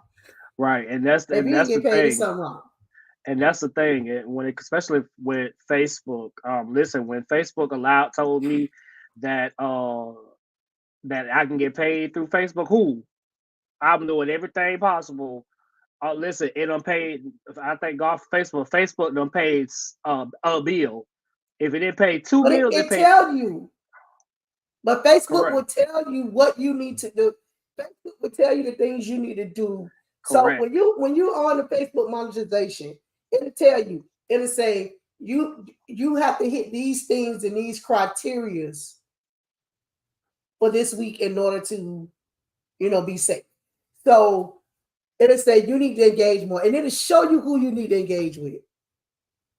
It'll say you need to engage with these 20 people. So you just go on there and say, hey, thank you so much. I love you. Da, da, da, da, da. Engagement with those 20 people. It'll say, go on and do this. So they're telling you how to make the money. I go and engage with people. Listen, I wake up and I'm just going to tell y'all the secret. Get up in the morning because this is how you open up yourself to new people. When I pray first. I say, Lord, thank you for waking me up this morning. Clothed in my right mind. I don't know about my right mind, but I'm here. I'm here. And, clothes in my back, thank you. Thank you for this coffee because I'm going to Dunkin' Donuts whether I'm late for work or not because I'm learning that my job is stalking my pages. I don't care about being late. I'm still going to Dunkin' Donuts, y'all. Thank you. Praise God. So once I do that, I automatically go into 50 people pages. If I can't do 50 right then, I do at least, I scroll through and I see somebody, I say, oh, let me heart it. Stop using the thumbs up because what happens is Facebook don't honor that. That's not honored in Church of God in Christ and Baptist. That's not honored in the Baptist church or the Church of God in Christ on Facebook. Stop doing that. Heart it because that shows that you had to work to give it. Because when you're using the thumbs up, they're thinking that it's a bot. They're thinking it's a bot and that you don't bought a bot. So you have to show them that you're working by using the heart. Go in and heart. So I scroll down and I heart it. If somebody posts happy birthday, I type happy birthday. I engage because it's all a part of how you get paid through social media. You have to engage and you got to be constant. So when I go to lunch at work, I be on lunch. So I want my boss to be thinking I be on my phone at work because I don't. I promise you. But when I go to lunch and break, I go on and I heart 10 more people. 10 people I don't know. Because now I've opened my algorithm up to them. So now it'll show you on Facebook and it say, you gave 5 new followers via this reel. And that's the game to get new followers.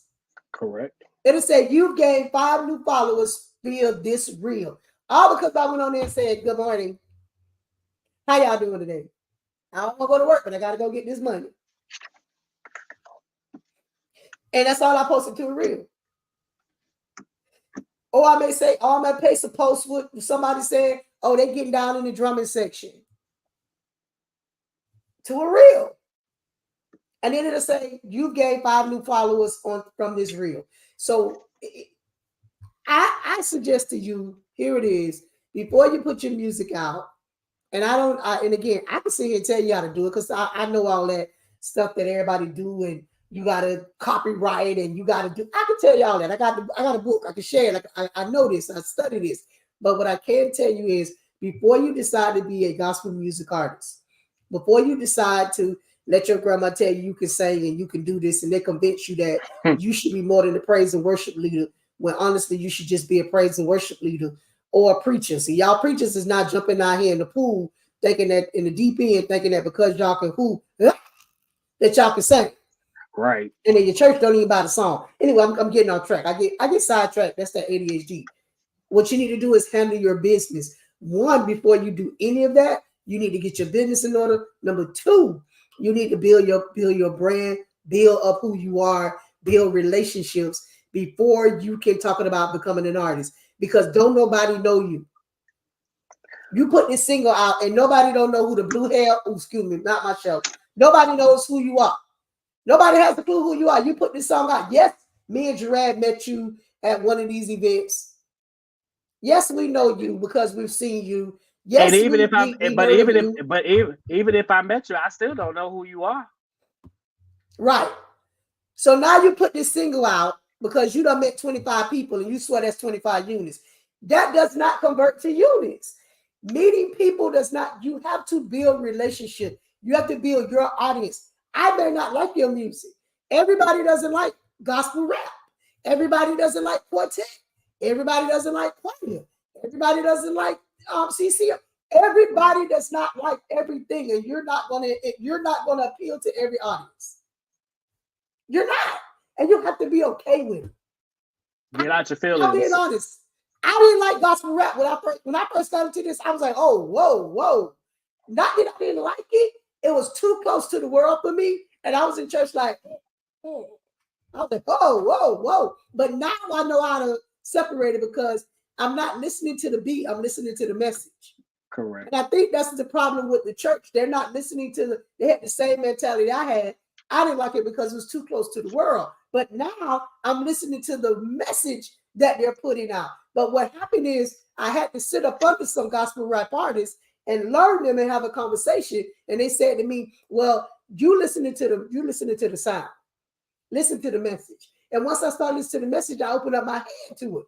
I wasn't the quartet thing. I thought it was actors. I really thought that was a show. Up until about 10 years ago, when I started really running with quartet. Now I gotta drive. I'm like, if you don't drive when you sing, you belong to me.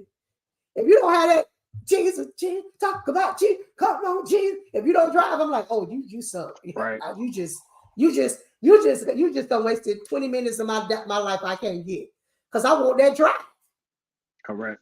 You get what I'm saying? And if you have a song that's emotional and it's a praise song, I need that praise song to hit me to the point where I'm breaking down in the car. So there's some expectations of music that I have.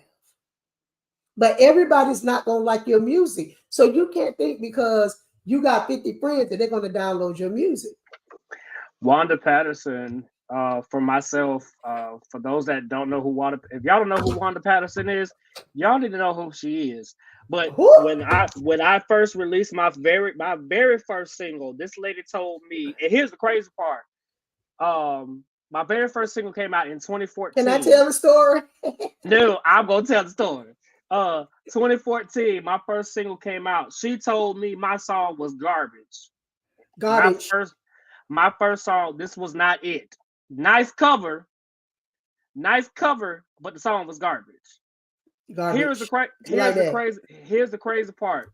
10 plus years later, now she sits on my board for the Florida Gospel Music Awards because of what she said, where she stated that, oh, that's not it. Came back and redid another song. She said, okay, I like that. Oh, one of Kenya's favorite, Mighty God. To this day, like again, but here is the thing: out of you all got the more songs, music besides Mighty God, and yes, Lord. So here's you got more music besides Mighty God. I do. So here's the thing. So here's the thing. I haven't pushed Yes Lord. I pushed Yes Lord all 2020, and that was it. It came out in July of 2020. It's been 4 years. A couple days ago. But I haven't pushed it since, just because of life and everything else that's been going on. But I thank God for the opportunity. But that's the thing, like can you say, everybody's not going to like your project, but you have to be okay with it. Don't hold that on your shoulders to make you want to quit. Allow that to fuel you so that you'll be able to know, okay, I need to do this differently. Again, everything that we've said tonight of getting a mentor, knowing the right producer who to go to, getting your bit, all that ties into releasing a good project. But can I stop you right quick? Mm-hmm. Let's talk about Michael Lee. That's my brother. And we would tussle. I'll drive to your house right now, invite you. I don't like heaven, but I love forever. And I'm the same way. I love my brother. I don't like heaven, but I love forever. Now clap your way. You talking about shut up? Boy, let me just go and tell Arthur. But no, real talk. I'm not a fan of heaven. I love forever. But now this new single have actually replaced. Well, no, it never replaced forever. I think forever is the best thing ever. But that's my brother. But I wasn't a fan because clap my way. Listen, that's that bop. I don't care what nobody say. Clap my way is the bop. Now, but forever be the bop though.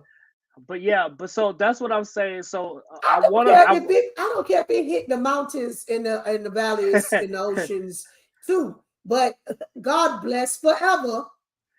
Huh? So that's the thing. When it comes down to, again, understandings, we didn't get into half of the stuff that I want to talk about, but it's okay because this stuff right here. Because Thursday night, write it down.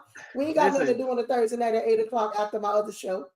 Listen, we just might do it, but I want to jump into this one. This is gonna be 10 o'clock. I'm gonna be in somebody's bed, my bed, halfway asleep. Oh, that didn't sound right, child. You can't say You it see, like that. I had You to clear it gotta up. you gotta be politically correct on this here You see, situation. but you because you say I'm gonna be in somebody's bed. I'm looking like, wait a minute, we 'cause jumping in and out of the way.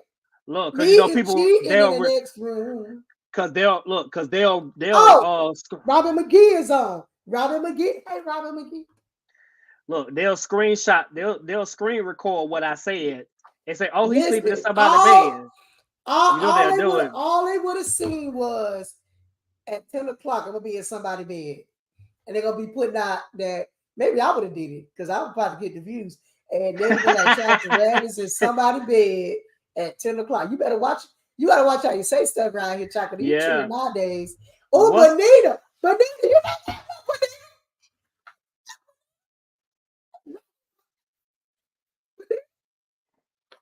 Listen, Bonita is my friend, and I love her. And actually, Bonita bookmark is my bookmark, and it stays right here in my desk. Hey, now that's an amazing book. Bonita, I wish you could tell me how I can get one of these. And I love this, Bonita. Listen, I should have worn your shirt tonight too. I didn't even think about it, but yes, this is Bonita of the Bellamy Group, and who is Bonita? You know, Reggie, you started to make me think that your name is what's that boy name that we who we don't like? What's his name? Oh God, the boy we put out of everything, we blocked out. And I had not seen him since the pandemic was over. You acting like I seen him. You acting like Harry over here. Reggie talking about who is Bonita. You know who Bonita is. Bonita won't sit next to me in church either. We had an event in Carolina, South Carolina, North Carolina, and Bonita said, I will not sit next to you ever again. Bonita will not sit next to her and Tanya Perry. I don't know what I did, but that's what they said. Praise God. Anyway, go ahead, because we only got 10 minutes for you to get in somebody's bed. Yeah, so definitely again there's going to be a part 2 to this because we haven't hit the surface of award shows and Florida gospel music. We have not hit those two major subjects because those are those are two entities. It is a must. But I'm going to bring on another particular person from the state of Florida who's well connected in the industry in Florida. But y'all got to see who it is. I'm not going to tell y'all. Y'all's got. Well, let's just say Kenya will know. Well, let's just say this: when we say talk about the award shows, we're talking about Florida, like the Florida Basin, what we do. No, here's with me. This is how Kenya. This is how Kenya. See, I'm the messy boots. I'm the so messy who am I? Boots. So I'm the messy boots. She's the petty boots. I'm the messy boots tonight because we gonna hit the topics of award shows. Period. Not just Florida. Oh, I was trying to be saved. I'm saved. But it's going. But when we talk. But here's the thing: when we get to talking about the award shows, we're not gonna bash because again, y'all know that's not what we do. We're not going. Now, if we bash award shows way in Las Vegas, but y'all won't come through around the corner from your house, and y'all didn't go get no award there. Let me even know y'all even there. Let me because this is that y'all even resist. But y'all to get on an airplane, y'all to get on an airplane and y'all pay all the money to sit up in the nosebleed at the Stella Awards to walk the blue carpets, and y'all to go to all this stuff. Y'all to get on the plane and y'all to go and do a showcase for free, way across the country. But y'all tell us. Wait a minute. Y'all tell me. I don't do no. You can't stop a woman's drink. You said free, but you said free. You said free. They'll go across the country and pay $500 to be on the showcase, but won't even sing. But you would tell us that you can't come sing for us because y'all that's not worth $5. I'm not singing for $5 or 5 minutes. For y'all. But you will get, hold on, you got to get the enterprise rental car. You got to get the ticket for you and whoever else it is. You got to pay for a hotel. You done spend $1,000 plus they'll split the money to be on the showcase. But you mean to tell KC Will that you can't drive across the street? Oh yeah, I come for blood.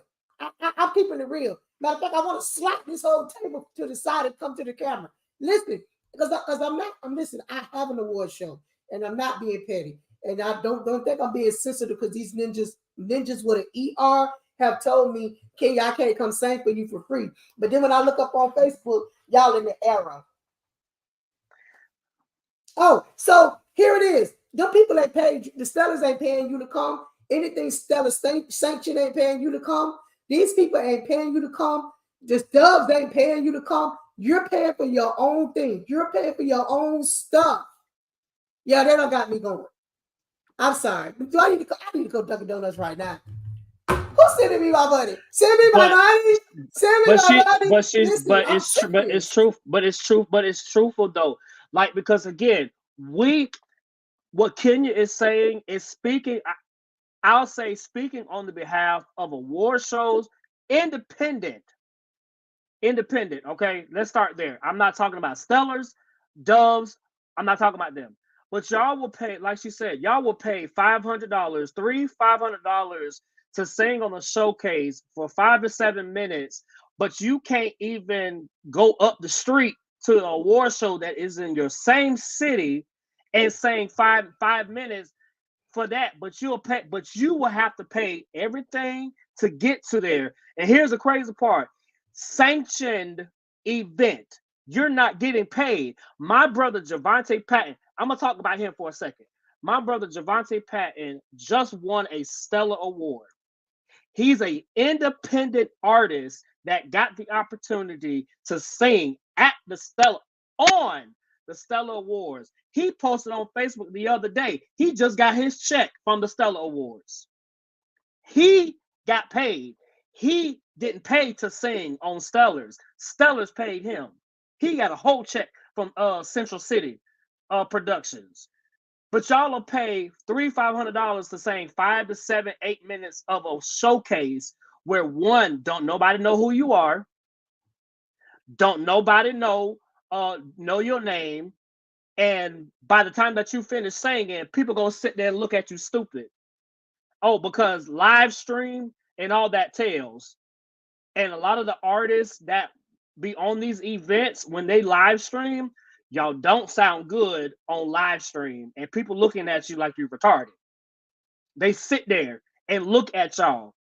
But here we have the Praise and Worship Experience with Kenya C. Wheeler, Florida Gospel Music Awards, Texas Gospel Music Excellence Awards, all these other awards, that independent award shows that Jorad, you're going to bed late because I got something in my spirit and I got to get it out. Listen, so you're gonna go. I'm fine. You're gonna be in somebody's bed a few more minutes late. I'm gonna miss the news for this.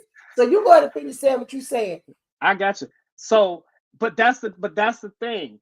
We're here supporting y'all as independent artists doing these award shows. Cause let's be honest, Kenya C. Wheeler, she'll tell you, she don't have to do the award show. She can save her coins and put it to other use. Jorad L. Holmes can put his money to other use. But this is what God gave us to help the independent artists. Because let's be honest, if we don't do it, Stellars, nothing against Stellar. They don't know you. Stellar, nothing against Stellars, nothing against the Dove Awards, and I'll go even in depth to say this: Grammys don't know you. They don't know you. So support your independent artists. When somebody nominates you, say thank you. Do you know? I'm sorry, Jorad, because you ain't got enough passion for me in this right now. You coming from the Holy Tabernacle Church of God in Christ Baptism award show stuff. Listen here, let me tell y'all something. Do you realize that an award show, whether it is a mom and pop, whether it's here it is, and I'm not trying to bag, I'm not trying to put myself, I'm just trying to tell you the Holy God's truth. My award show, when I first started out, and my award show ventured out because I felt like the South Florida Gospel Music Awards did not have all the criteria that it needed. You know what Pepper Hendricks told me? If you don't like the way I run my award show, start your own. My award show started out 15 years ago with being $1,000. $1,000. Now I'm up over $10,000 for my award show. I do not charge any artist to be on that stage. Tell me when you going for a showcase to not be on the be charged. I don't. You know what I do? Let me tell y'all the secret. What I do. Now I'm not gonna pop off because Benita Bellamy is on here, and I'm not. Well, Benita, I have to calm down for Benita. I ain't scared of you, Mike. I'm scared of Benita. I gotta respect her. But I actually, when it's award show season time, because we have to cover so many expenses, the stages, and it's outdoors. I would not go inside of a building. Only way I would not go inside of a building. That's just me. It is an outdoor festival from 3 o'clock to 9 o'clock. So basically, we got to make sure we have lighting, sound, stage, everything to accommodate tents, everything to accommodate as far as that. So Kenya, guess what Kenya do? Kenya, when it's time for award show, my girlfriend say, pop on. When it's time for award show, guess what Kenya does? Kenya get out there and Uber.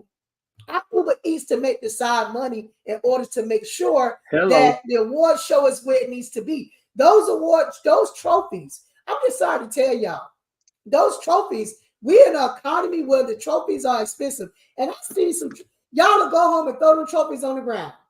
We don't work hard to give y'all them trophies because it's not a stellar. Y'all feel as if y'all can just throw, if I can turn my camera, I got in my windowsill is my whole area of my trophies. We work hard in order to do this. But let me tell you about the state of Florida. Me and Jorad, when Jorad started his award show, he started 5 years after me. He came to me and he said, I want an award show for Tampa. Okay. We made a pact that we will not open up come on. You see that? Baby, I had to slang a lot of burgers that people know and take a lot of pictures for them. Woo! Baby, listen. And this is not cheap, y'all. I had to Uber a lot of. I had to go to Chipotle 101 times to say, "Hey, Charles, your lunch is ready." Anyway, so here it is. We made a pact that we were going to stand in the gap for Florida because we felt as though Florida did not have the love and the connection of other states. If you go anywhere else, they have these award shows. They're full of people. We're not doing this for us. We're doing it for the state of Florida. None of our nominations are outside of the state of Florida. But let me tell you something. Let me just tell you this, right? Do you know we got to beg y'all for nominations, but we'll go look on all these other award shows out of the state of Florida and y'all name is on there. Not that we put it there, but they'll be everywhere else on all these other award shows in South Carolina, North Carolina, all these other award shows. But we got to almost beg y'all to basically put a nomination in for the state of Florida when this is for you. But you know what the disrespect is? I'm going to tell you what the disrespect is. They fly out of town to go to a award show but won't come to Delray or Temple. That part. So they'll fly. You'll get on a plane. You'll get on a plane and go sleep in the airport because I done did it. Well, that's because I ain't have to have no hotel for no turnaround. Right. And I'm cheap like that. Y'all already know I ain't doing Hilton unless only time when you see my husband, you see Hilton. When you see me, you see Red Rose. Here is the thing. I will vouch for another award show outside of Florida. So don't just think that this is just a Florida thing because it's not. Because there's a whole nother award show in a whole nother state that has the same issues and the same thing that they'll go to everybody else's state. They're nominated for their show, but never will step foot in their show unless here is the thing: unless their name is being honored, or they're gonna take that stage. That's sad. Do you know that award shows are networking? You got to understand that point. Do you know that if I would have never went to the GMWA, I wouldn't know who Benita Bellamy is. I wouldn't know who Kim was if I wasn't going into these different rooms that spin awards. Do you know that I would just be King and C. Willow? And I'll just be that person that's trying to be somebody. But because I go into rooms, it's not all about you always being on program. Stop always saying, oh, if I'm not singing, I'm not going. I need to go build relationships because I want to be able to walk in. Hey, Kenya, how you doing? You got it. Do you know more people calling me now to be on my show out of state than it is? Do you know last year, most of the people that was that, now I love my Floridians because let me tell you something, South Florida showed out. South Florida show. You hear me? They packed us up. We had over 300 people out there. That room is a move. You got to we got to get out. Florida, we always, and I'm sorry, y'all a bunch of complainers. Y'all Trump cousin, I swear y'all is. Y'all just complaining about stuff that don't make no sense. I'm sorry. Y'all got to get out. Y'all got to get out. Listen, look at Carol. Carol was there. Amari Grace was there. Now everybody know Amari Grace. Everybody know Carol. If Amari Grace stayed in Tampa all the time, anybody gonna know her? She was on a parade in Atlanta, Georgia. Look at Carol. Carol has not only secured her spot to sing, she's also secured her spot to vend. Touch your neighbor and say she a vendor. And it's so important that we understand that we can go to the Stellas. We can go, tell me what you brought back from the Stella. I ain't trying to listen. I wasn't able to go this year because of health problems. I'm going to be honest with you. Had I not had health problems, I'd have been right there avoiding Michael Lee. Because Michael Lee thinks that really I'm his personal secretary and his personal assistant. So I try to avoid him on all calls. I try to, because Michael think I work for him. And he only want to give me coffee and chicken wings. And I'm tired of working for coffee and chicken wings for Michael Lee. So if y'all see him and y'all hear him, tell him I'm tired. I'm done. Anyway, tell me what you brought back from the Stella Awards. Tell me what you brought back from the Doves. Tell me what you brought back from the Grammys as far as putting yourself. I mean, besides the education, because number one, it is good. Now that's what I go for, because I could care less about the Stella Awards. I'm not sitting up in nosebleed to see something. See it in it. I'm not doing it. And that's not gonna happen. But even though we're on that stage, or even though we're in that platform, how many you've been back now for a month? And I'm not talking about everybody, so I don't listen. But here's my take. I ain't scared, and y'all can't whoop me. So I'm gonna say what I got to say. Y'all been back already a month from the Stella. People from Florida who flew in opportunities. How many doors have opened up since you left the Stellas?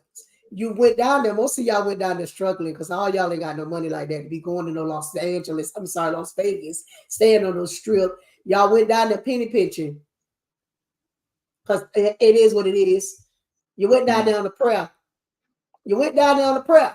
Mike, we're not talking about you. Can you disconnect him from the call? Because he's on another level. Just you was named best dressed. You went down there struggling, penny pinching, and you came back and your bill's still behind.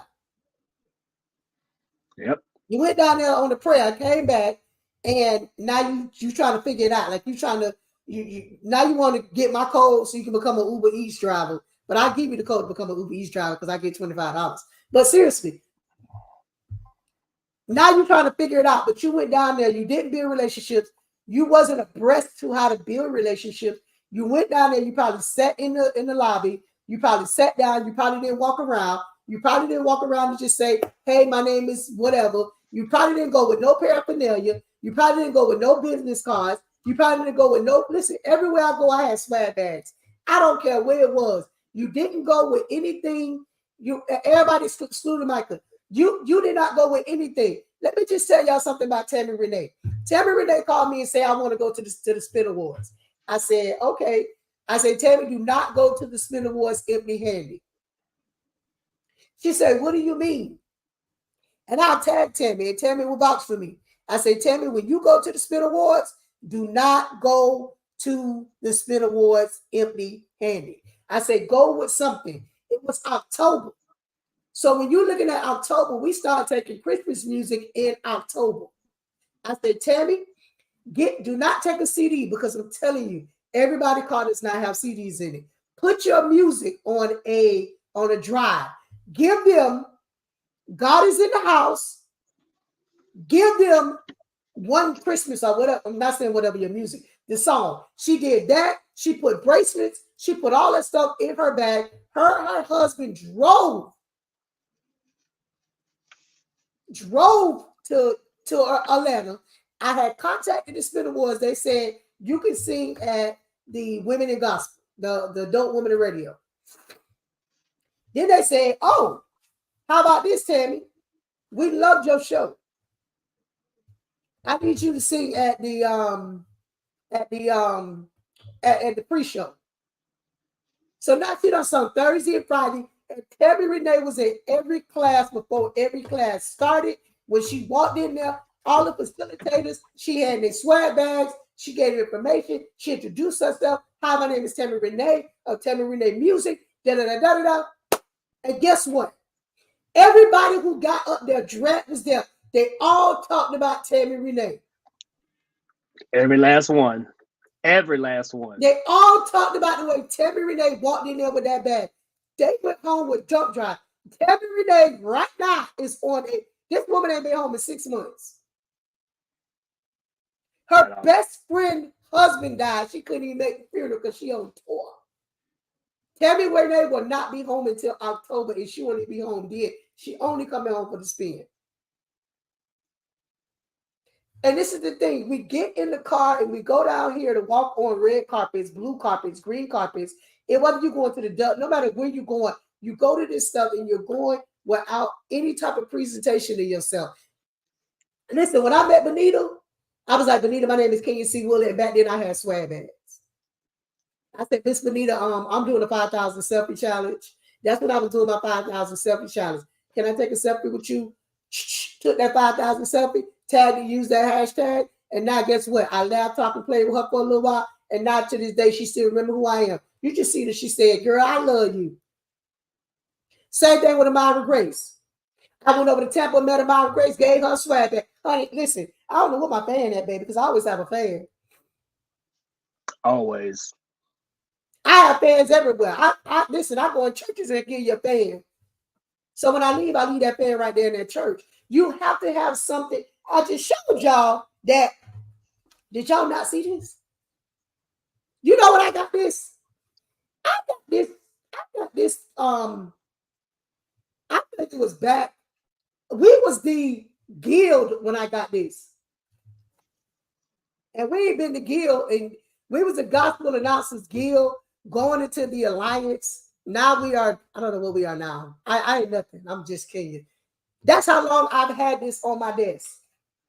Benita gave me this. She gave me this, and then she sold me a book and gave me another one, which is in my bedroom.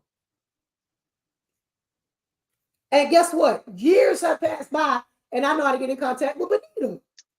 You can't just walk in the room and just go to Vegas and be like, "Oh, I'm going to go sing. I'm going to go to this class. I'm going to go to this." It doesn't happen that way. But here's the thing. They don't even go to the classes. They just go to sing. And what do we call Las Vegas? Sin City. So I'll leave that there. But real talk. But this is the thing. You got to go into classes. And how can you vet me? How can you vet me telling you business if you're not going to classes to know? But you can tell me I don't know what I'm talking about. Oh, she don't know what she's talking about. I ain't gonna listen to her. But who are you comparing me to? Who are you comparing me to whether or not I don't know what I'm talking about when I've set up under people like Benita Bellamy, Sheila Bell, and I've set up under, and I'm not just name dropping, I actually know these people.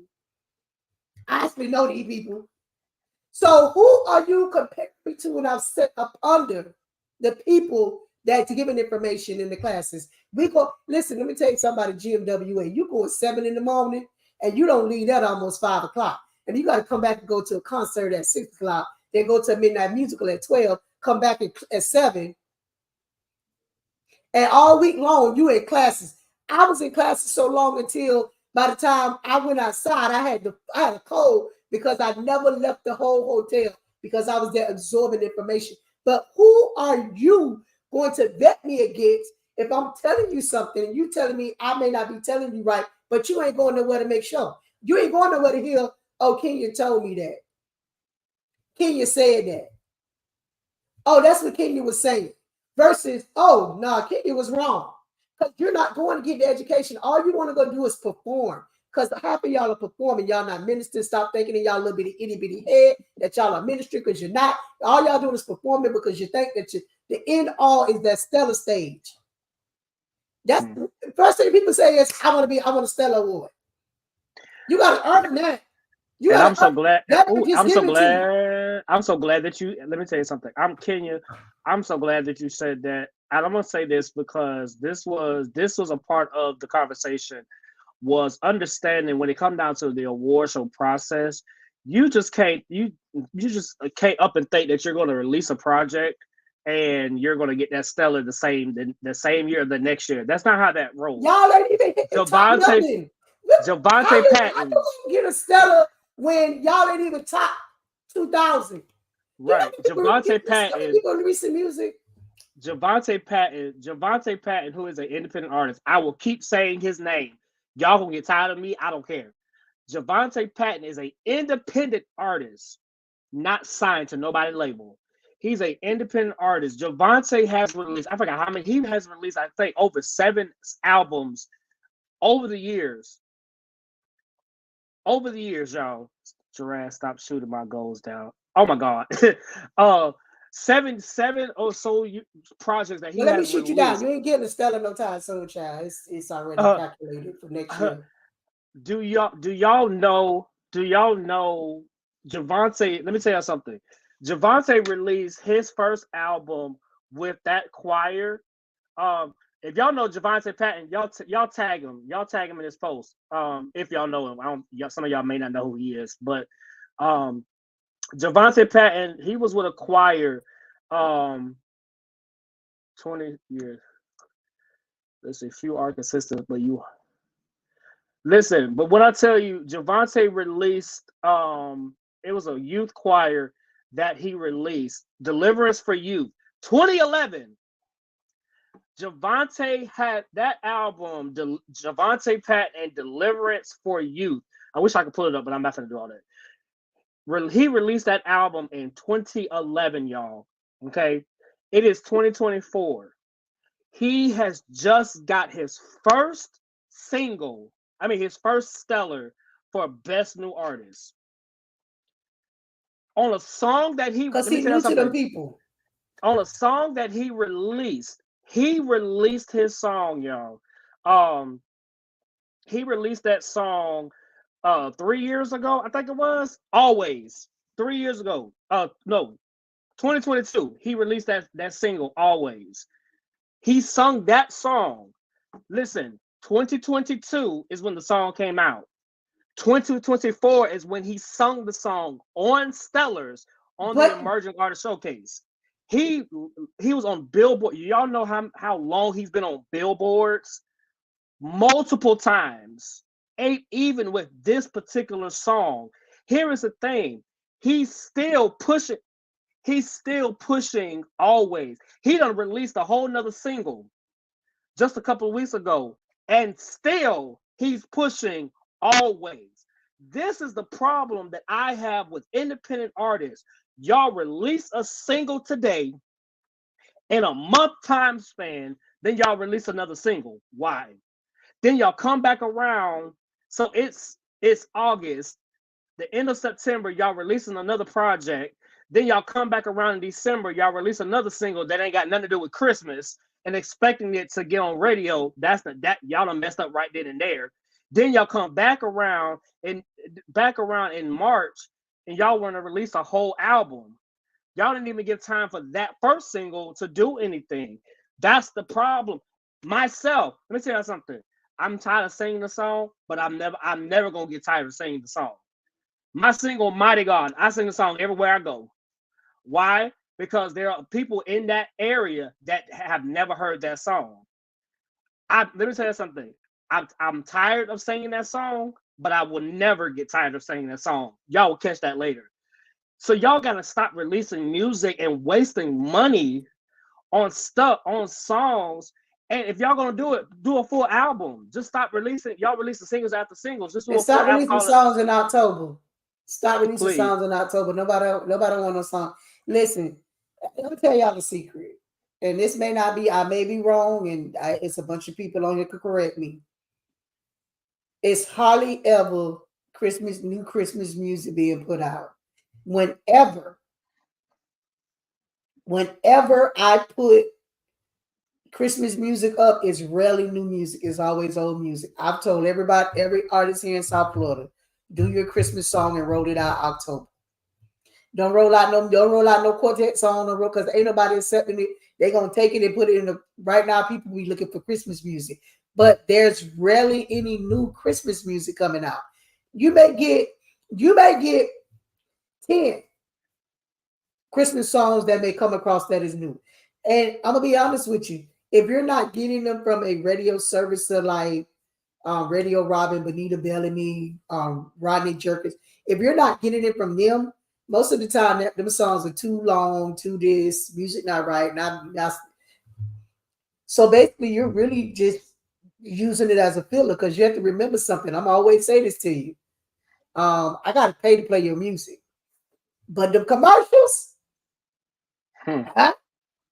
music is only a filler for that advertisement.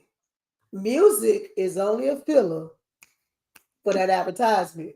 So I'm just telling y'all, under the sound of my voice right now, it's August. You got enough time to get yourself together, get your song by October, get your Christmas single. You may not make it right now with the songs that you're putting out, but you may be able to make it. Let me tell you something.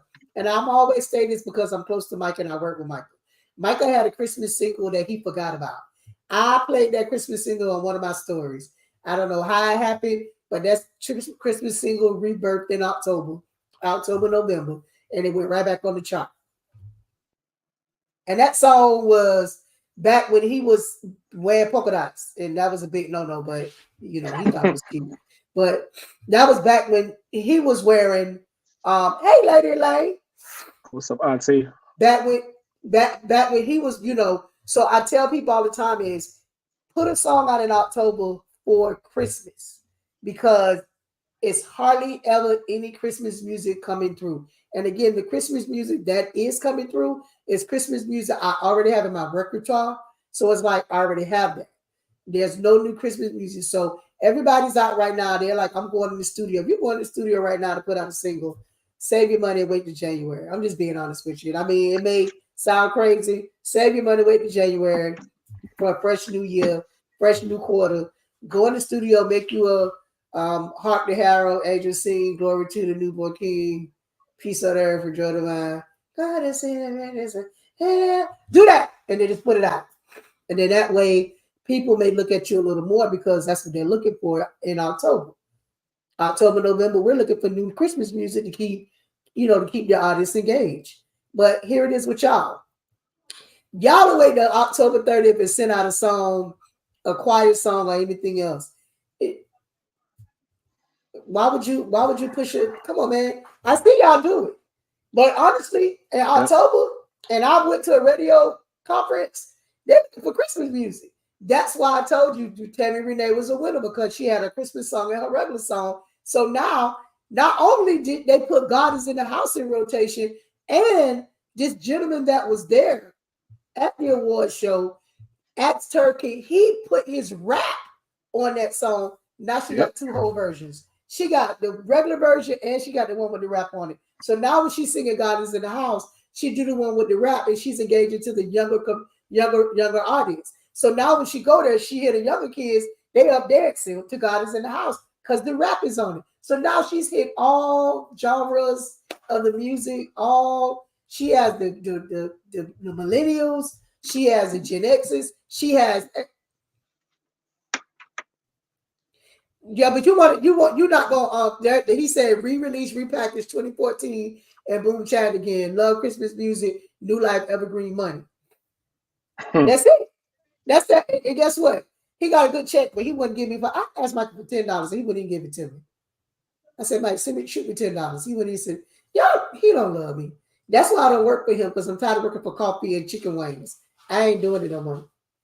I quit on national TV tonight. Anyway, we're going to get up out of here because I'm missing 22 minutes of news. Listen, I'm busy next week. I got to show myself at 8 o'clock. I got to show myself at 8 o'clock next week. But we're going to be back. We're going to do this again. And y'all inbox us if y'all have any questions or any concerns or any topics Please. that y'all want to talk about, so that we can hit it. You know what I mean? I know that some things I'm gonna get passionate about, and I done had 15 people on this line tell me, "Go girl, go girl." Y'all are so messy and petty. Y'all see me going off the deep end. Wait, they see me going off the deep end. They're talking about leave her alone, let her go. Y'all supposed to be saying, "Calm down, Kenya, calm down." They like, let her go. Oh my God! But I love y'all. And don't forget, if you are in the state of Florida, FLA, the blue state. Then she said, go in there and pop off. Benita Bellamy told me pop off big. I was ready to go, but I had to bring it down because, anyway, I have to keep, people okay. live. But I need y'all to nominate. Nominations are open until the 30th of August. If you are in the state of Florida, if you're an artist, your business, or organization, please go to www.K.R.T.G Radio and vote. And I'm sorry, nominate. If you want to listen, I know I shouldn't be doing this, but I'm going to just see what I got to say. If you would like to get a VIP, we have VIP, and this year we have shirts. We have shirts this year. We're basically, like I said, we're grassroots, we're an organization. This is a give back for the community. I give back. This is ran by sponsorships and vendors. Again, last year I think we had about 14 food vendors, and I'm gonna just tell y'all they sold out before 7 o'clock, and it started at 3. Listen, they all sold out. They was all sitting around their trucks. Can we see if Pastor Vic can bring his tail and do it? I know Pastor Vic every year has an event that week. I told Pastor Vic to tell them people that he don't need to go down there and sing for them 12 people that be in the audience and come down to us. And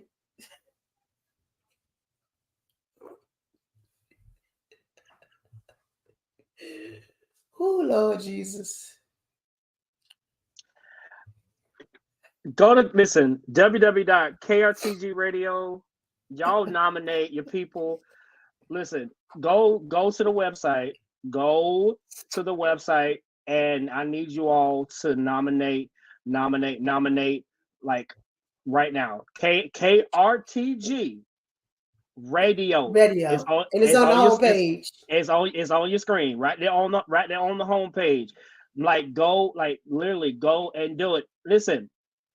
Indie exposure. Y'all go look at the website. Y'all just do your good work. Go to the website, go to Indie exposure. Amira, did you know you on my Indie exposure page? My page for a year back in that I have not updated that in a year. And Amira Grace paid for Ziegler family.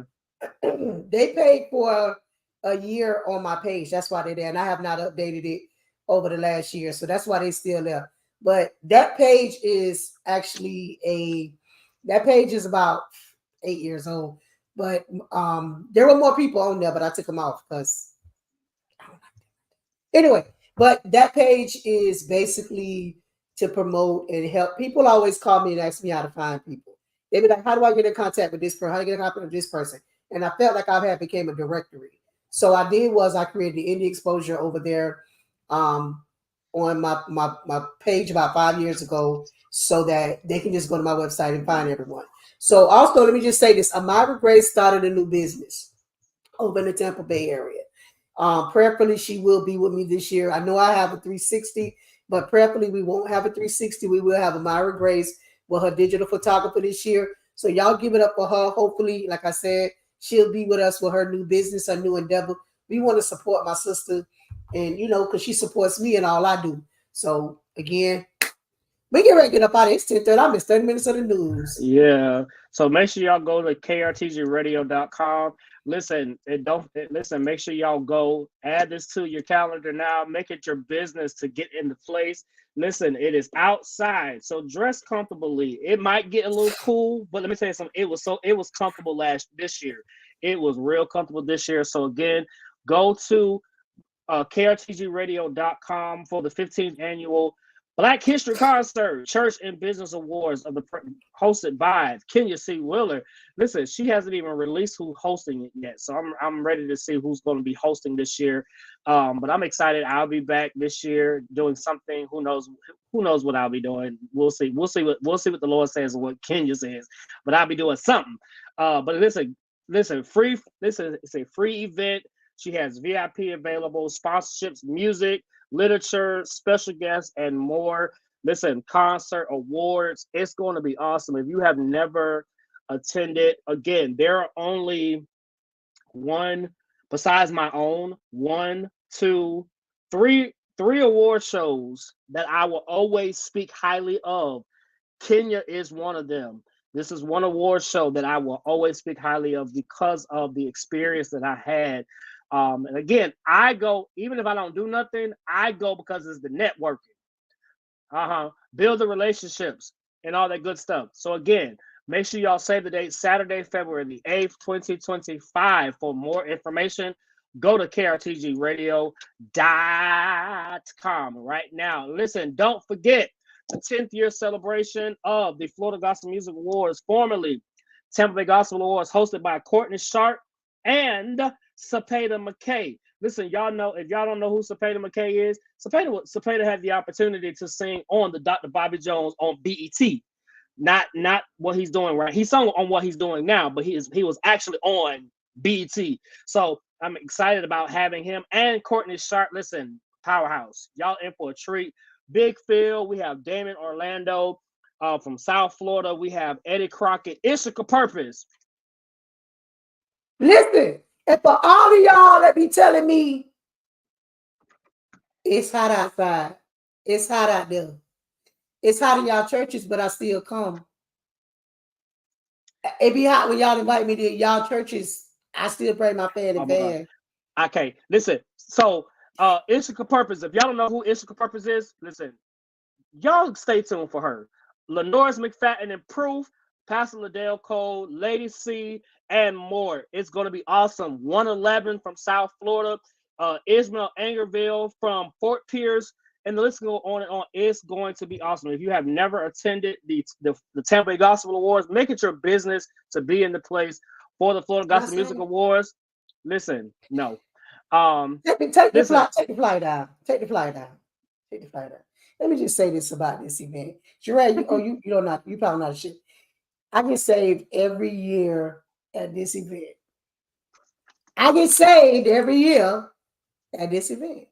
Y'all don't understand. Now, I'm always say Jorad have an award show, but Jorad have a worship experience and they give out some trophies. It is Shout Fest 2024.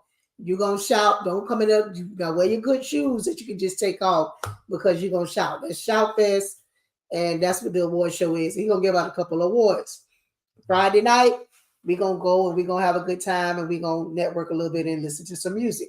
But on Saturday morning, touch your neighbor and say, don't touch nobody because I ain't a preacher.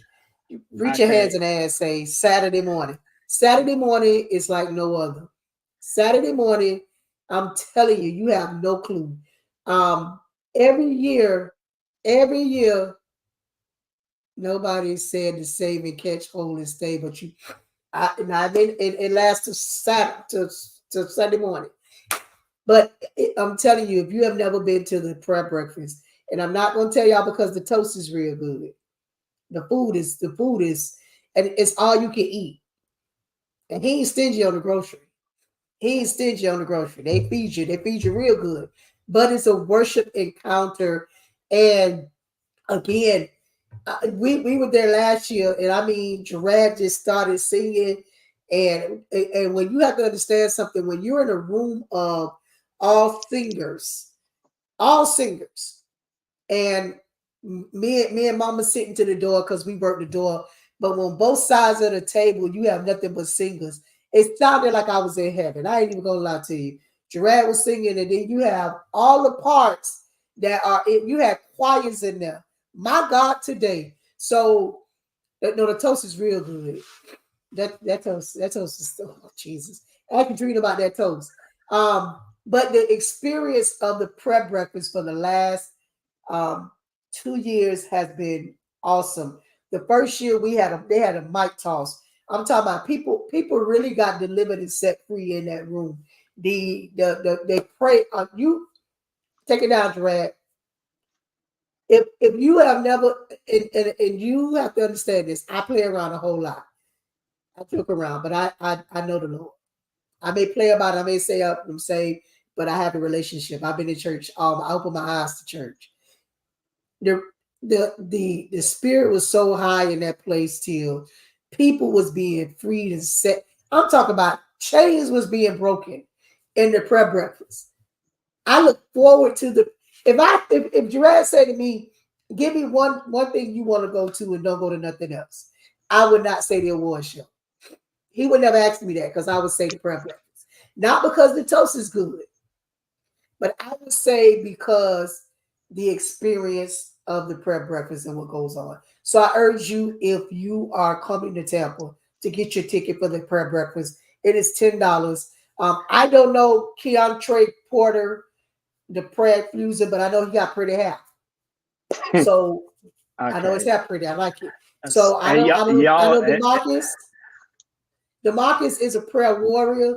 Amanda, Dina, Remy, Pastor Dina, we're gonna have a great time in the Lord. So get your tickets. There's no tickets at the door, but if you slip me $5, I'll sneak you in. Okay. So we need you. So again, you have until, and I haven't posted this tomorrow. I'm getting ready to post it tomorrow.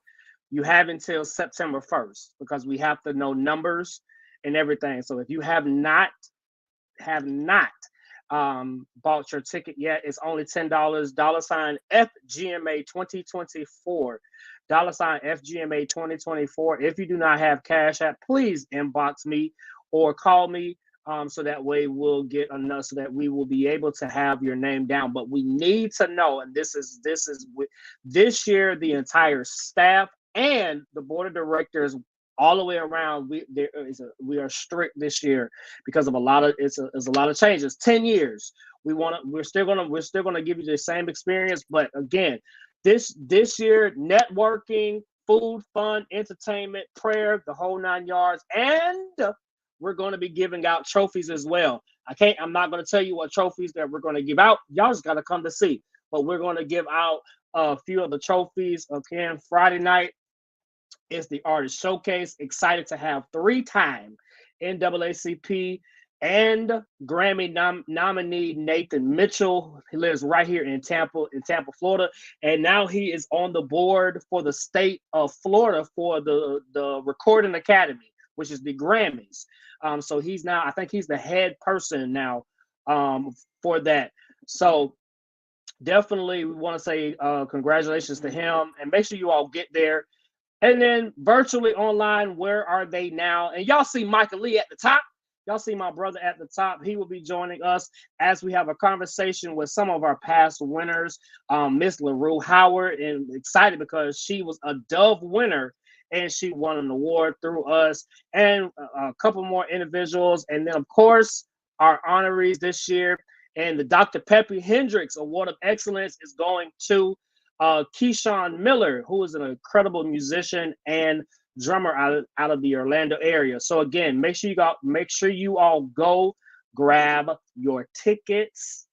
Go to My Florida Gospel Music right now, myfloridagospelmusic.com or myfloridagma.com, My Florida Gospel Music or myfloridagma.com, and grab those tickets right now.